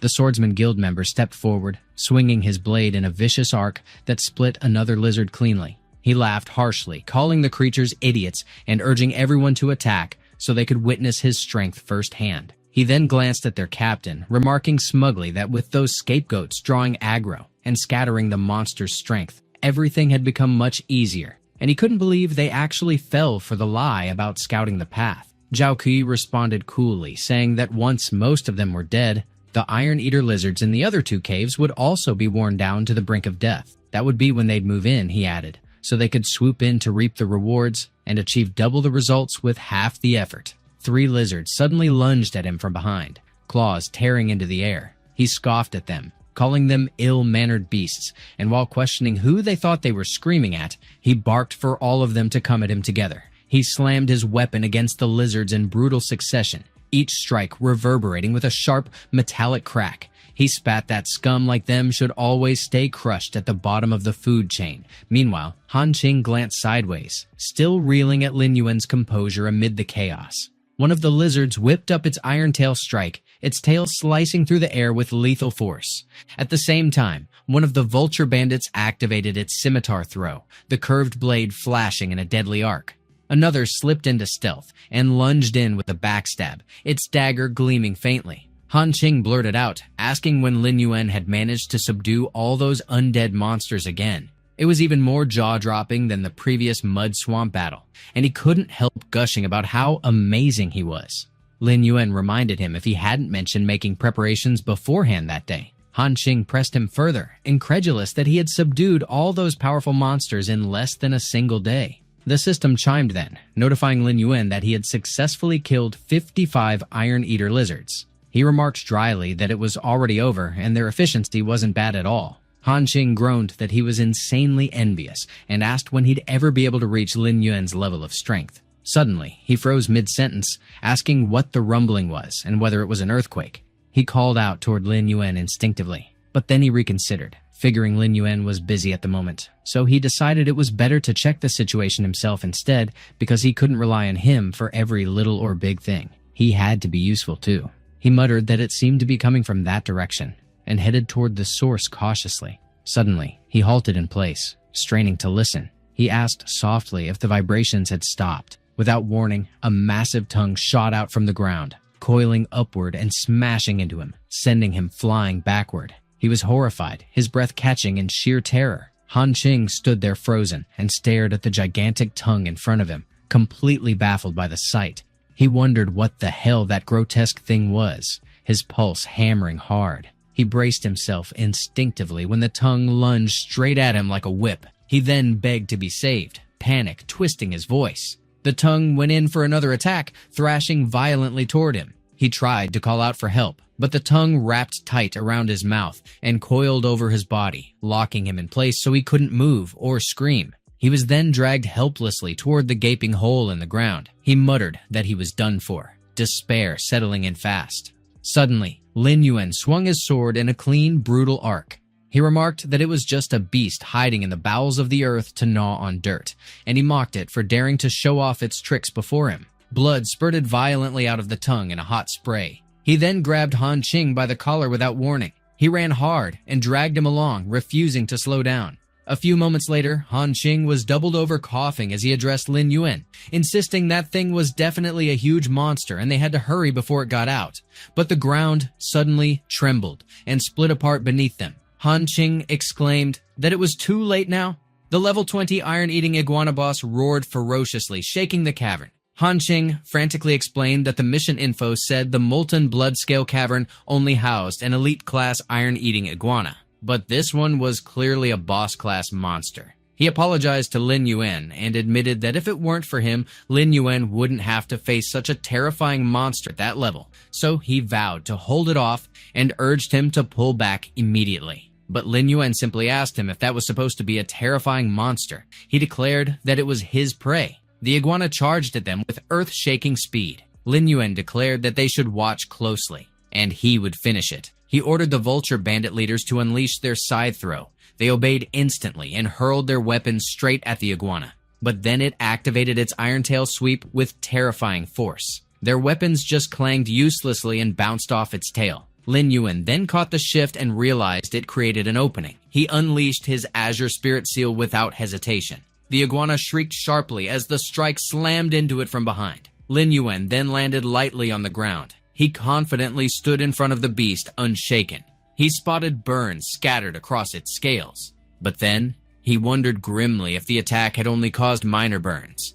The iguana opened its mouth wide and gathered its breath. It then unleashed its toxic sand breath in a sudden, vicious burst.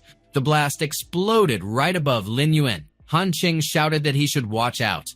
The toxic sand breath splashed onto the ground with a sizzling hiss. Lin Yuan barely managed to spring aside in time, dodging it by a hair. He remarked that the thing was a highly concentrated corrosive strike, nasty enough to melt through anything. Fighting it turned out way tougher than he had anticipated. Out of nowhere, the iguana whipped its tail at him with brutal force, but he declared that this kind of danger only made the fight more thrilling. He then called out for the vulture bandit lord without hesitation. It instantly appeared, bristling with menace and ready to lunge into battle. It rammed its weapons deep into the iguana's tail, tearing through with brutal precision. The resulting impact unleashed a booming shockwave that rattled the air. Han Qing turned and pressed, if that undead Lin Yuan summoned counted as one of his new followers.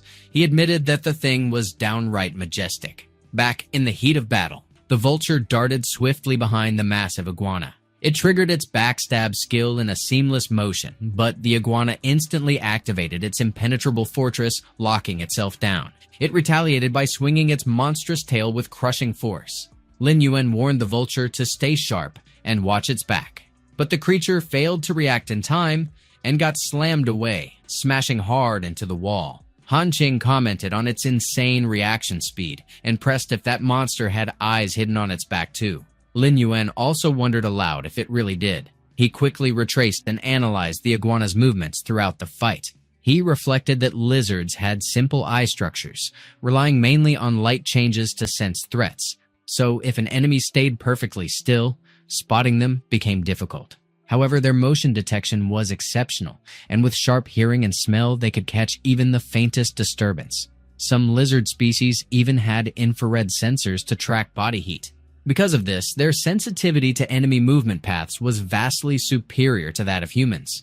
He concluded that the only way to handle the beast was to force it into trapping itself. Multiple fireballs slammed into the iguana in quick succession, blasting its body with violent bursts. Lin Yuan shouted that it should come at him and test whether its scales were tougher or his fireballs burned hotter. He hurled another fireball straight into it, striking true. The iguana roared, enraged, and barreled after him with feral fury. He figured this was perfect, riling it up so its entire focus would stay locked onto him. Han Qing suddenly called out sharply, warning that he was stepping into real danger. The defense of a boss-class iron-eating iguana was absurdly strong, and those fireballs couldn't pierce it at all, meaning his approach carried massive risk. But then Han Qing's gaze narrowed as he spotted where Lin Yuan was heading. He demanded if that was the pile of undead up ahead.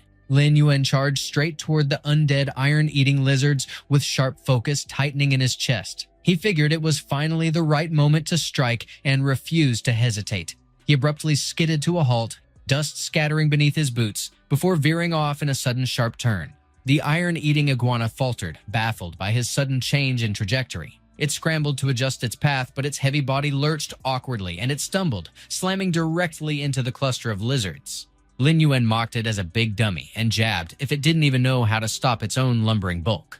The iguana unleashed a furious roar that rattled the air. Lin Yuan taunted that it should savor the feast of explosions as he unleashed his corpse explosion art without hesitation. The iguana's scaled body cracked and burned as the eruptions tore into it with brutal force. Lin Yuan declared coldly that its armor had finally been breached. The iguana shrieked again, madness lacing its roar before hurling itself at him with killing intent. He vaulted into the air, springing high to avoid its snapping strike. From above, he called out to the vulture bandit lord, ordering it to swing wide to the left. He landed hard, muscles coiling, feet digging deep into the earth to gather explosive driving force. The vulture mirrored him perfectly, matching his maneuver without hesitation. He reasoned quickly that the beast's other weak point was its vision. It couldn't lock onto enemies from both sides at once. The vulture steadied its crossbow, readying for a deadly shot. Sensing danger, the iguana sucked in a deep breath, energy condensing in its gullet. Lin Yuan seized the fleeting chance and launched himself high above its head. The iguana's gaze snapped up, his reflected image flickering in its glossy, predatory eyes. He promised flatly that this strike would send it straight to hell. A sharp system chime confirmed he had struck a weak point and triggered an instant level up. It congratulated him for advancing cleanly to level 14 without delay. 5 minutes later, the Undead Legion's vitality surged back, its HP restored by a massive 85%. Lin Yuan had channeled his Dark Curse skill to pull off that recovery. He noted with a hint of satisfaction that using the skill scroll again would instantly push Dark Curse up to level 4. Even though Corpse Explosion Art had burned through countless undead, the gains from subjugating this beast made every loss worthwhile. He secured command over the level 20 undead iron-eating iguana master without contest. Lin Yuan stated coolly that from now on, this creature would serve as his shield. Han Qing suddenly called out, marveling that it was the first time he'd ever seen so much loot, and asked if they should start counting it right away. Lin Yuan brushed him off and questioned what the rush was, reminding him there were still rats scurrying around that hadn't been dealt with yet. All around them, scorched and mangled corpses of iron-eating lizards lay scattered across the battlefield. Zhao Kui scoffed at the fallen beasts, dismissing them as pathetic trash not even worth a glance. One guild member praised their leader's shrewd commands, boasting that with him at the helm, even a lord-class monster would have no choice but to kneel and take the beating. Another chimed in, pointing out that judging by the earlier chaos, the battle elsewhere should almost be finished, and if they moved now, they'd easily reap the spoils. Zhao Kui kicked one of the charred lizard carcasses with a grunt. He barked that it was time to move out and start collecting every corpse worth salvaging. Suddenly, the surrounding walls shattered violently with an echoing boom. Massive rocks tore free, plummeting so close they almost crushed the entire group. Zhao Kui's face twisted as he demanded to know who dared interfere, roaring at the unseen enemy for having the audacity to ambush the Black Tree Guild. Zhao Kui spotted Lin Yuan and Han Qing standing tall in front of him once the swirling dust finally cleared. Lin Yuan pressed him with a jab about not collecting the bodies and even tossed out that he'd come grab them himself. The mage snapped back that it was impossible, grumbling that the two of them should have been chewed up by the iron iguana. Han Qing fired right back, scoffing that he still had the gall to say that, and jabbed at how he once thought the Black Tree Guild was all about honor, only to see them shamelessly use players as bait to break into the dungeon. Another member chimed in without shame, declaring that it didn't matter, and that it was practically a privilege for trash like them to be the stepping stones for the Black Tree Guild. Meanwhile, Zhao Kui cursed in silence, fuming that those two had crawled out alive, and he kept wondering if maybe the cave they entered just didn't hold that many iron-eating iguanas and all the beasts had piled onto other unlucky fools instead. Han Qing blasted them again, spitting that they were utterly shameless. Zhao Kui, grinding his teeth, decided the guy was grating on him more and more, so he might as well just wipe him out. He sneered that they had no clue how lucky they'd been to crawl away alive. But then, he declared their streak of good luck had already run out. Lin Yuan told Han Qing to move back. Then he turned to Zhao Kui and pressed if it was just him standing there. Zhao Kui swung his weapon hard to intercept Lin Yuan's strike. The weapons collided in a thunderous crash, flinging rocks across the cavern like shrapnel. Lin Yuan slid backward across the ground, boots grinding dirt, and he blinked in surprise. Zhao Kui mocked him with a sneer, tossing out if that toy belonged to some brat still drinking from the bottle. Lin Yuan unleashed his skill, Azure Spirit Seal, without hesitation. Zhao Kui darted frantically in zigzags, dodging skulls that slammed down and blasted chunks of the ground into chaos. He managed to evade every strike until the very last one. His chest tightened in alarm when the smoke choked the cavern, and his vision went dark, and Lin Yuan was suddenly nowhere in sight. He cursed aloud, barking out where the hell he'd hidden. He snarled that Lin Yuan couldn't possibly think he was defenseless and spat that only an idiot would. For those who lived off dumb luck, he growled, it was smarter to sleep with one eye open. Lin Yuan stiffened when his sword struck air, realizing Zhao Kui had slipped away. The smoke cleared slowly, but Zhao Kui's figure had vanished completely. Lin Yuan's stomach dropped when he felt Zhao Kui's aura spike right behind him. Zhao Kui hissed that for a waste like him, life could be snuffed out at any second. Lin Yuan failed to dodge and took the strike straight on, the weapon exploding with aura that hurled him across the cavern. Han Qing shouted his name with panic, hurling out the title Abyssal God in desperation. The warrior declared he'd handle the rookie himself, but the mage cut in, scoffing if his warm-up wasn't enough, and demanding his turn. Zhao Kui muttered he didn't have time to mess around with Lin Yuan. He ordered him to just lie down and die already. But to his shock, Lin Yuan caught his fist like it was nothing. Lin Yuan pressed him coolly, asking if he was the captain of the Black Tree Guild's third team. Zhao Kui's mind reeled, wondering how in hell this guy pulled that off. Lin Yuan grinned wickedly as a dark aura rolled off him. Terrifying glowing eyes materialized behind him like specters. He declared that now he had a pretty good picture of what the 10th ranked guild in the main city was really worth. Zhao Kui pushed with such reckless force that his arm shook uncontrollably, while he just casually gripped the fist like it weighed nothing to him. He groaned in agony when he twisted his arm without the slightest hesitation. He glared at him with eyes that burned sharp and threatening. He then hurled him down with brutal decisiveness. Zhao Kui slammed into the dirt right where his team clustered, and they all froze in shock. He spat out that he really underestimated him, cursing him as a bastard. He barked that they shouldn't just freeze up. They needed to rush in with him. The warrior roared his intent as he charged straight forward. The mage remarked with a sly grin that it was good. Zhao Kui barked that he should just rot in hell. He retorted coldly that a mob stays nothing but a mob, unworthy of action. Zhao Kui swung his weapon hard only to strike empty ground, while his two guildmates prepared their own strikes. Out of nowhere, two vulture bandits burst into the sky. Zhao Kui and his crew had no idea that they were hovering directly overhead. He flinched in shock when the vultures slammed his teammates flat into the ground. His face drained with terror when the Azure Spirit Seal blazed, its eerie glow dancing in his eyes. The skulls charged at him, leaving him frozen in place, unable to move.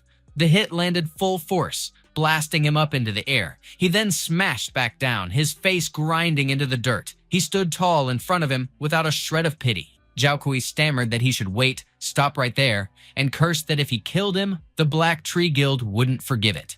So he'd better think twice. He looked down on him with a gaze dripping with condescension. He jolted in shock when he realized Han Qing clutched onto his leg. Han Qing addressed him as Abyss God, admitting with relief that he never backed down, and confessing he had been worried earlier. He ordered coolly that he should step aside. From what he knew, their Black Tree Guild bullied outsiders and devoured its own. And he pressed if he agreed they'd punish him viciously for losing equipment and levels, and if he even figured out how he'd explain it. Zhao Kui muttered bitterly that he was doomed already and demanded to know what he wanted so he could be spared. He told him bluntly to hand over a list of his guild's top management, with every detail on their classes and traits. He then suddenly recalled the first disciple, the memory flashing back like a sharp jolt. He figured that in the last life, the techniques used by him were completely unheard of, with nobody recognizing them or knowing how to counter them, which made him certain the guy had some crazy rare hidden profession so secret that nobody even realized it existed. Back in the present, Zhao Kui pressed him on why he wanted that list. Lin Yuan jabbed his hand without giving him any straight answer. He demanded if Zhao Kui would write or refuse, and Zhao Kui blurted that he would write it right away. Moments later, Lin Yuan remarked that it looked like every master of the Black Tree Guild was present, And while there were a few oddball professions, not a single one matched the unique traits of that first disciple. Zhao Kui abruptly started calling him boss and begged him to let them off. Lin Yuan replied that he could let them go. Zhao Kui blurted his thanks, but then all three of them reeled when Lin Yuan's attack slammed into them. Lin Yuan declared that after hurting so many innocent players, they owed everyone an explanation. They vanished on the spot and dropped their gear. They dropped a silver-grade moon-covering hammer, a bronze-grade dancing sword, and a bronze-grade Lin Guang robe. Lin Yuan's eyes then fell on Han Qing. Han Qing mentioned that he should check because they also pulled a treasure chest, and just like them, they hadn't sorted through it yet. Lin Yuan announced he would pick first and the leftovers were his, but Han Qing flatly refused. He insisted on buying it since he couldn't shamelessly take advantage of him. Lin Yuan muttered whatever. Finding nothing worth his while, he decided to pass everything to him, to which Han Qing agreed and promised to wire the money right away. And then the system chimed in that 54 gold coins had been credited. Not long after, they walked out of the blood-scale cave, and Lin Yuan reflected that, just as he suspected, the loot was still only silver gear, proving that snagging gold equipment in the current version was no easy feat. Han Qing then brought up that there was something he wasn't sure he should even say, and Lin Yuan prompted him to spit it out. Han Qing explained that he'd heard rumors the Black Tree Guild held grudges and would even seek revenge offline if they couldn't win in the game. So he suggested that Lin Yuan stick close to his bodyguard. Lin Yuan thanked him for the warning, but dismissed them as nothing more than bugs he already understood. Back in reality, Lin Yuan's mother called him out, telling him to get up and get ready for dinner. He responded that he was on his way. He reached out and twisted the doorknob to push open his door. But when it swung open, his father's towering frame filled the view, a gaming helmet strapped firmly to his head. Lin Yuan jolted with alarm, his nerves tightening in his chest. He lingered stiffly in front of his father, heavy with apprehension that made him fidget. His father tugged the helmet from his head with a deliberate motion. He pressed Lin Yuan to check if it wasn't exactly the helmet he needed for gaming and whether it had any damage. Lin Yuan admitted that it worked fine and showed no cracks, but he pressed back, curious why his father suddenly picked up a gaming helmet. His father denied buying it, and when Lin Yuan pushed what he planned to do with it, he explained his mother uncovered it while cleaning Lin Tan's room. Lin Yuan's memory flashed to his past life, recalling that around this very time, Lin Tan awakened her hidden class. He sank into the thought, letting it stew in his mind. Out of nowhere, his mother broke in, nudging the two men not to idle there and urging them to come quickly for dinner. The setting sun washed the city in glowing orange, pulling long shadows across the streets. Lin Yuan's mother remarked that his father didn't grasp these new gadgets, but always tried to find a way to connect with them. So he wasted the whole afternoon fumbling without even turning it on, though his father countered bluntly that it wasn't like that, and he should ignore her teasing since he only checked to make sure nothing of Lin Tan's got wrecked during her cleaning. Lin Yuan calculated that if he managed to bring his parents into the world of eternity, he could funnel resources to them in-game. And when the looming cataclysm struck, they'd at least hold power to guard themselves. He assured them the game wasn't complicated, so he'd grab 2 more helmets tomorrow, since his mom ought to try it too. She protested against wasting money, but he brushed it off, insisting she let him handle it, before turning the subject to whether Lin Tan had come home yet. She pointed out it was Friday, so she was surely out with her friends, and he should eat first while she would call later. But he declared he would call himself. His phone pinged back with a blunt notice that the user he dialed was temporarily unreachable. He puzzled over it, convinced that even if she ducked his call, she'd at least toss him a message out of courtesy rather than fully ignore him. His mother urged him to eat first, reminding him Lin Tan was likely dining outside, so they shouldn't hold dinner waiting for her. Lin Yuan remarked that they should get started first, since he planned on heading down to buy some things, muttering about how the store might shut if it got too late, and because his mother warned the food would go cold, his father pushed that she should just let him go. He pressed her on whether she remembered how Lin Yuan and Lin Tan used to stick together like glue, and admitted he didn't know when the gap between them had widened, so she ought to let them talk more. And she conceded he was right, that Lin Yuan was clumsy with his feelings. But after all, he was still the older brother. The hallway light flicked on as Lin Yuan stepped out. He moved steadily down the stairs. In that earlier life, Lin Tan returned home that night covered with injuries, flinching with every breath. Lin Yuan froze in shock the moment his eyes landed on her. He opened his mouth to question her, but she brushed straight past him. She snapped that it was none of his concern, warning him not to alert the police and not to breathe a word to their parents, demanding if he understood her. She slammed her door shut with a sharp crack. He kept silent, left only to stare at her bedroom door in helpless frustration. He recalled how in that former life, after Linton began playing Eternity, she swiftly awakened her hidden class, but she also endured suffering that should never have touched her.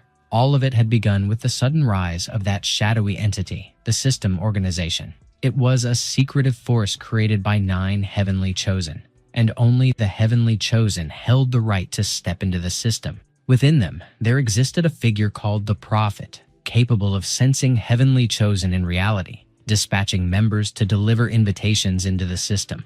With chilling speed, the System Organization's strength grew unstoppable within the game. Beyond that, their grip reached further into the real world, and while their actions remained veiled and hard to read, they did lend a strange hand to keeping order in society, making their role baffling.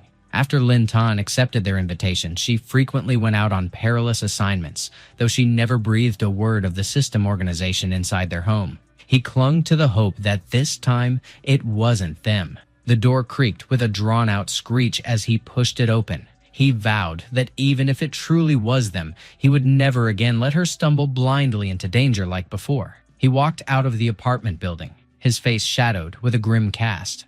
Lin Yuan was strolling down the street with the single aim of tracking Linton.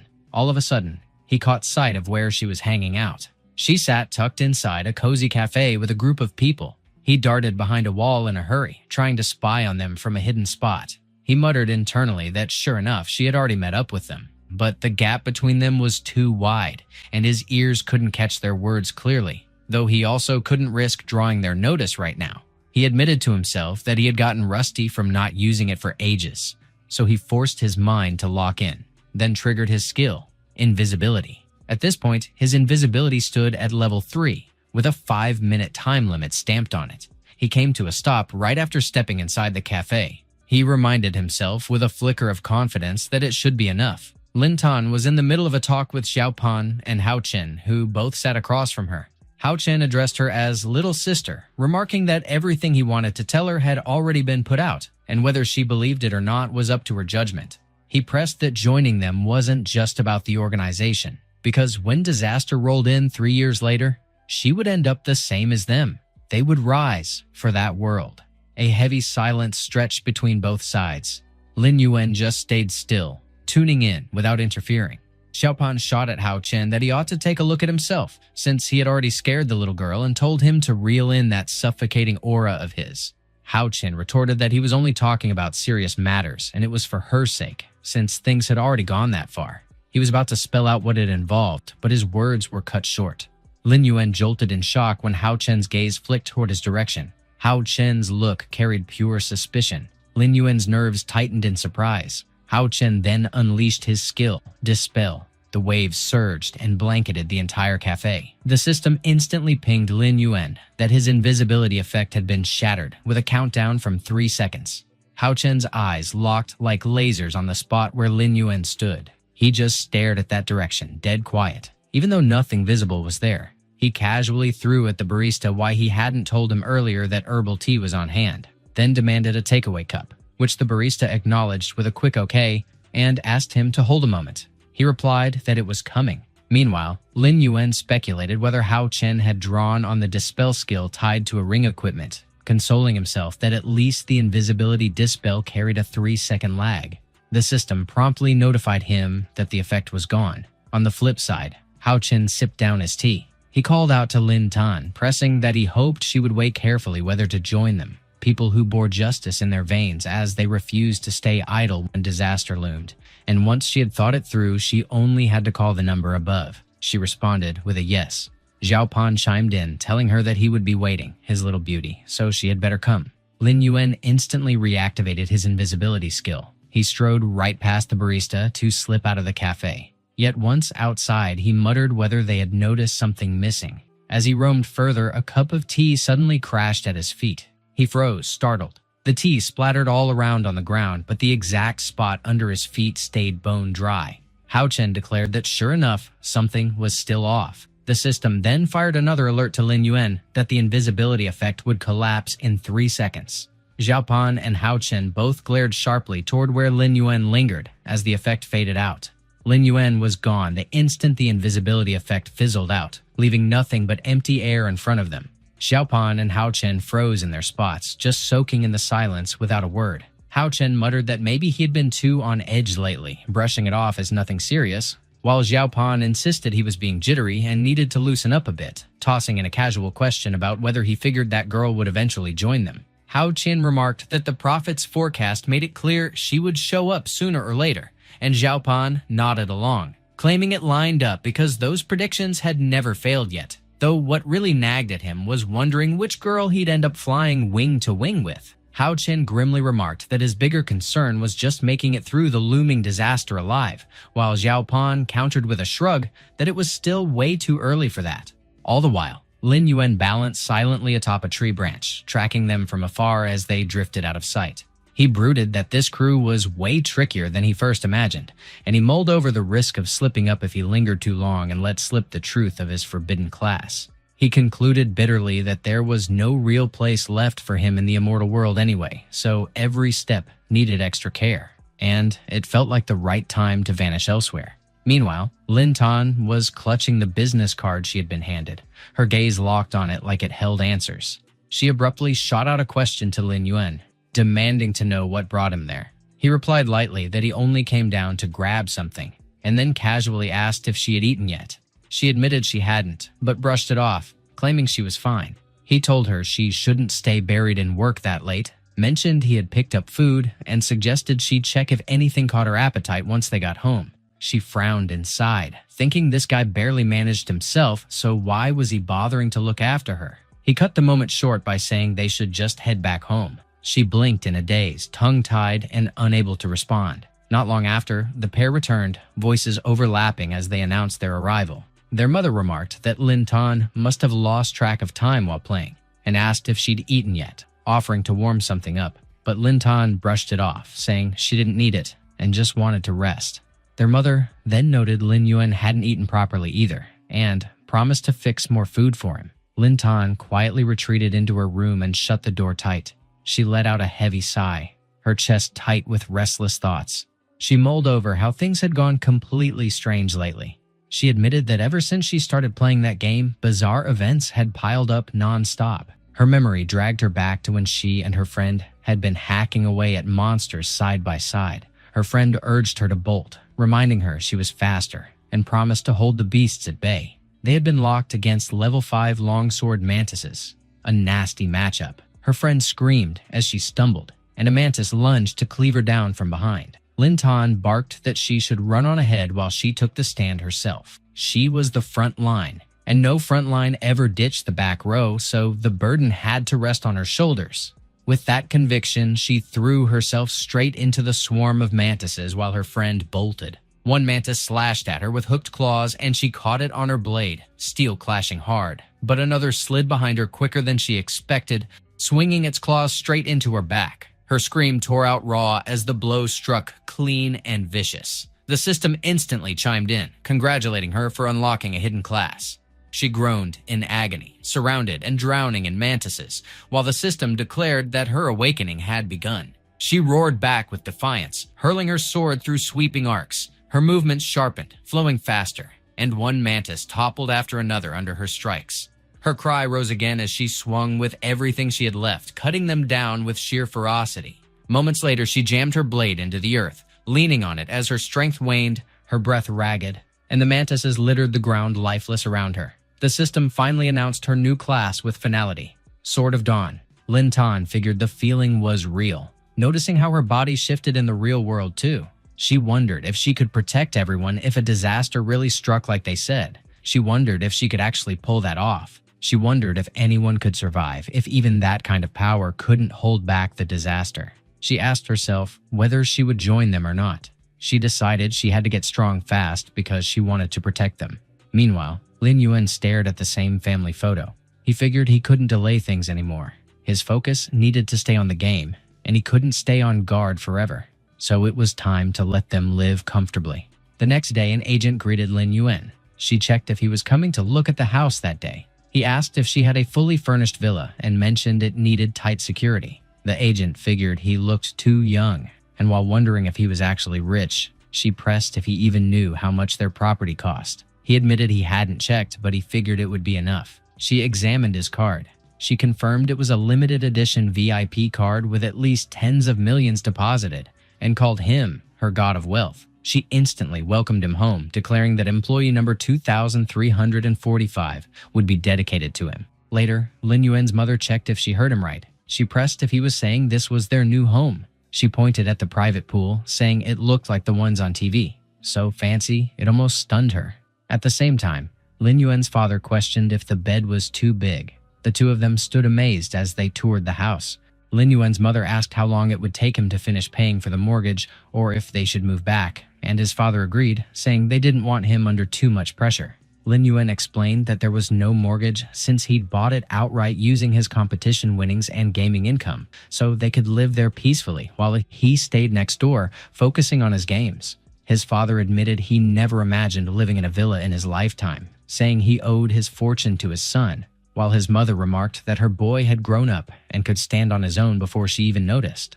Lin Yuan smiled. Moments later, Lin Yuan figured there was nothing to worry about regarding the villa's safety. He walked the streets alone. He decided the next step was to get his parents into gaming too and keep an eye out for any order organizations. He tensed up instantly. Zhao Qi announced he finally caught what he'd been hunting. It had taken forever to find him. He was so furious the veins bulged across his bald head. Lin Yuan guessed he was the captain of the Black Tree Guild he'd taken down. Zhao Qi lunged forward without warning. He barked if Lin Yuan wasn't such a hotshot and mocked that he should try acting like one offline. Another guild member shouted to bash his head in, and another jeered that he was frozen with fear. One of them declared that anyone who dared disrespect Mr. Kratos was courting death. Lin Yuan activated his invisibility and remarked that they were too slow. The member froze when he vanished before their eyes. Lin Yuan then closed in and rushed Zhao Qi. He slammed a punch into his gut so hard the man coughed up blood. He cleared out the rest on his way to him. Zhao Qi questioned if he was even human or some kind of ghost. He flinched when Lin Yuan jammed a pipe into the ground right beside his head. Lin Yuan remarked that it seemed he didn't value his life and muttered that these nuisances just wouldn't quit. Zhao Qi begged him to wait, admitting he was wrong, pleading for his life, saying he could still be useful. He knew about a hidden mission. Lin Yuan told him to keep talking.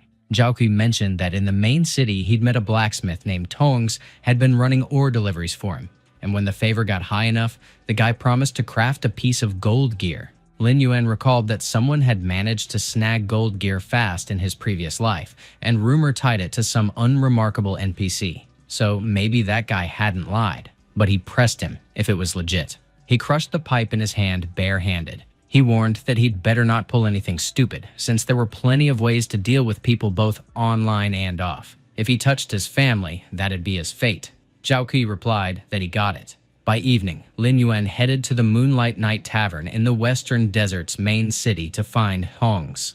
The crowd there was drinking hard. Some were working through a warm meal. Tongs eyed him, repeated that he claimed to bring 100 chunks of ore, and scoffed that, with skin that clean, he clearly wasn't built for mining. But if he actually pulled it off, he'd forge him a weapon free. Lin Yuan figured Zhao Qi hadn't lied after all, so next up was mining. Out of nowhere, he spotted a guy hassling a woman, saying she should drink with him, while she told him to back off since she didn't even know him. She told him not to touch her, and the man laughed that he wouldn't if she just came along. Lin Yuan stood still and didn't intervene, but the guy turned on him, asking what he was staring at, and warning he'd poke his eye out if he didn't back off. Lin Yuan remarked that he really didn't know how to live or die. The woman called him a handsome little brother, thanked him, and offered to buy him a drink. He refused.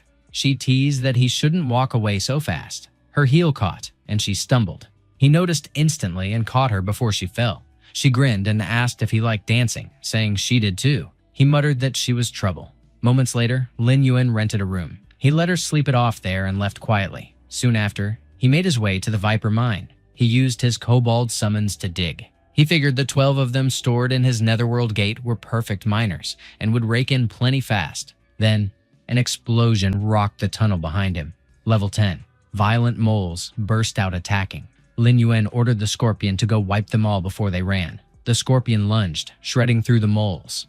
After a while, every one of them lay dead on the ground. Lin Yuan noted that adding more monster types would round out his tactics nicely. The moles rose again, turning into his undead summons. But then, a heavier blast erupted. He demanded to know what it was. A level 16 violent mole lord was chasing Old Sun. The man sprinted toward Lin Yuan with the beast right behind him. Lin Yuan asked if that was the mine boss and muttered that someone was definitely luring monsters on purpose. Old Sun kicked off his skill. He aimed it straight at Lin Yuan. Lin Yuan instantly shifted his footing. He darted out of range, but the thing chased him anyway. He wondered if the move was locked onto him. Then the system pinged that Old Sun had cast holy armor on him, and he mentioned it was a priest's buff. Another player blurted out what was going on, why the iron ore had vanished if that priest was from the super god Iron Triangle, and why he was running solo. He muttered that he'd better rush to snag some traffic. Old Sun, on the other hand, claimed he hadn't meant to pull monsters and told him to bolt because he was on his own for this mess. At that time, there were 15 folks online, and one of them griped if all the priests in Mirror Flower Water Moon Guild were wild enough to solo bosses. Another teased that priest moved like an assassin. Someone else shouted that the battle priest had arrived. Lin Yuan remarked that he was still pretty loyal in that mess, mentioning he'd just bought a villa and dropped a lot of cash, so he'd gladly take a boss walking up to his door.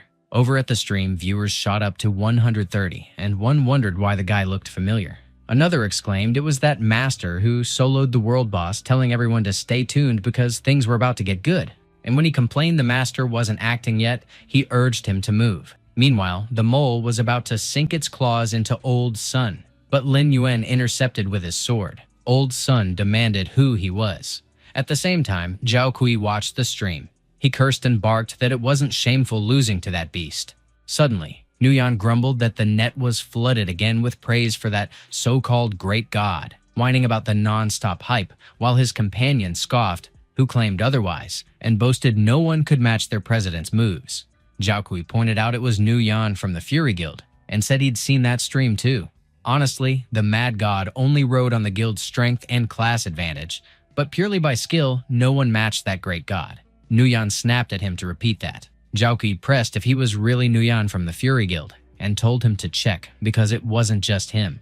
Everyone in the comments praised that guy too. Some even claimed Quang Shen, as Feng Jisha's top guild leader, should have stepped down already. He froze when Nuyan leveled his blade at his throat.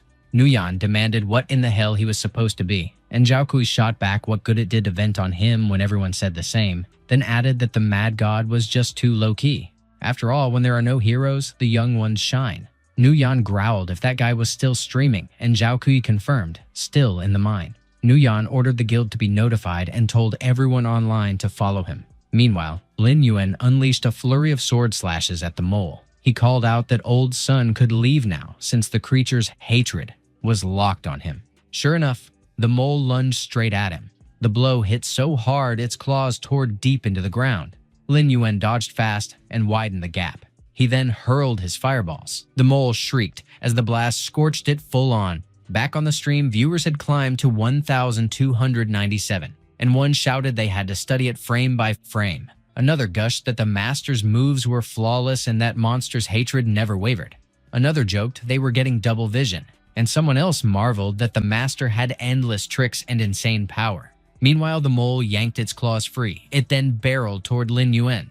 Lin Yuan quickly summoned his wolves. They swarmed and clamped onto the mole, pinning it down. Lin Yuan warned that if it kept raging blindly and ignored the threat behind it, it would pay dearly. Not that it needed to get the message. He drove his sword straight into its eye.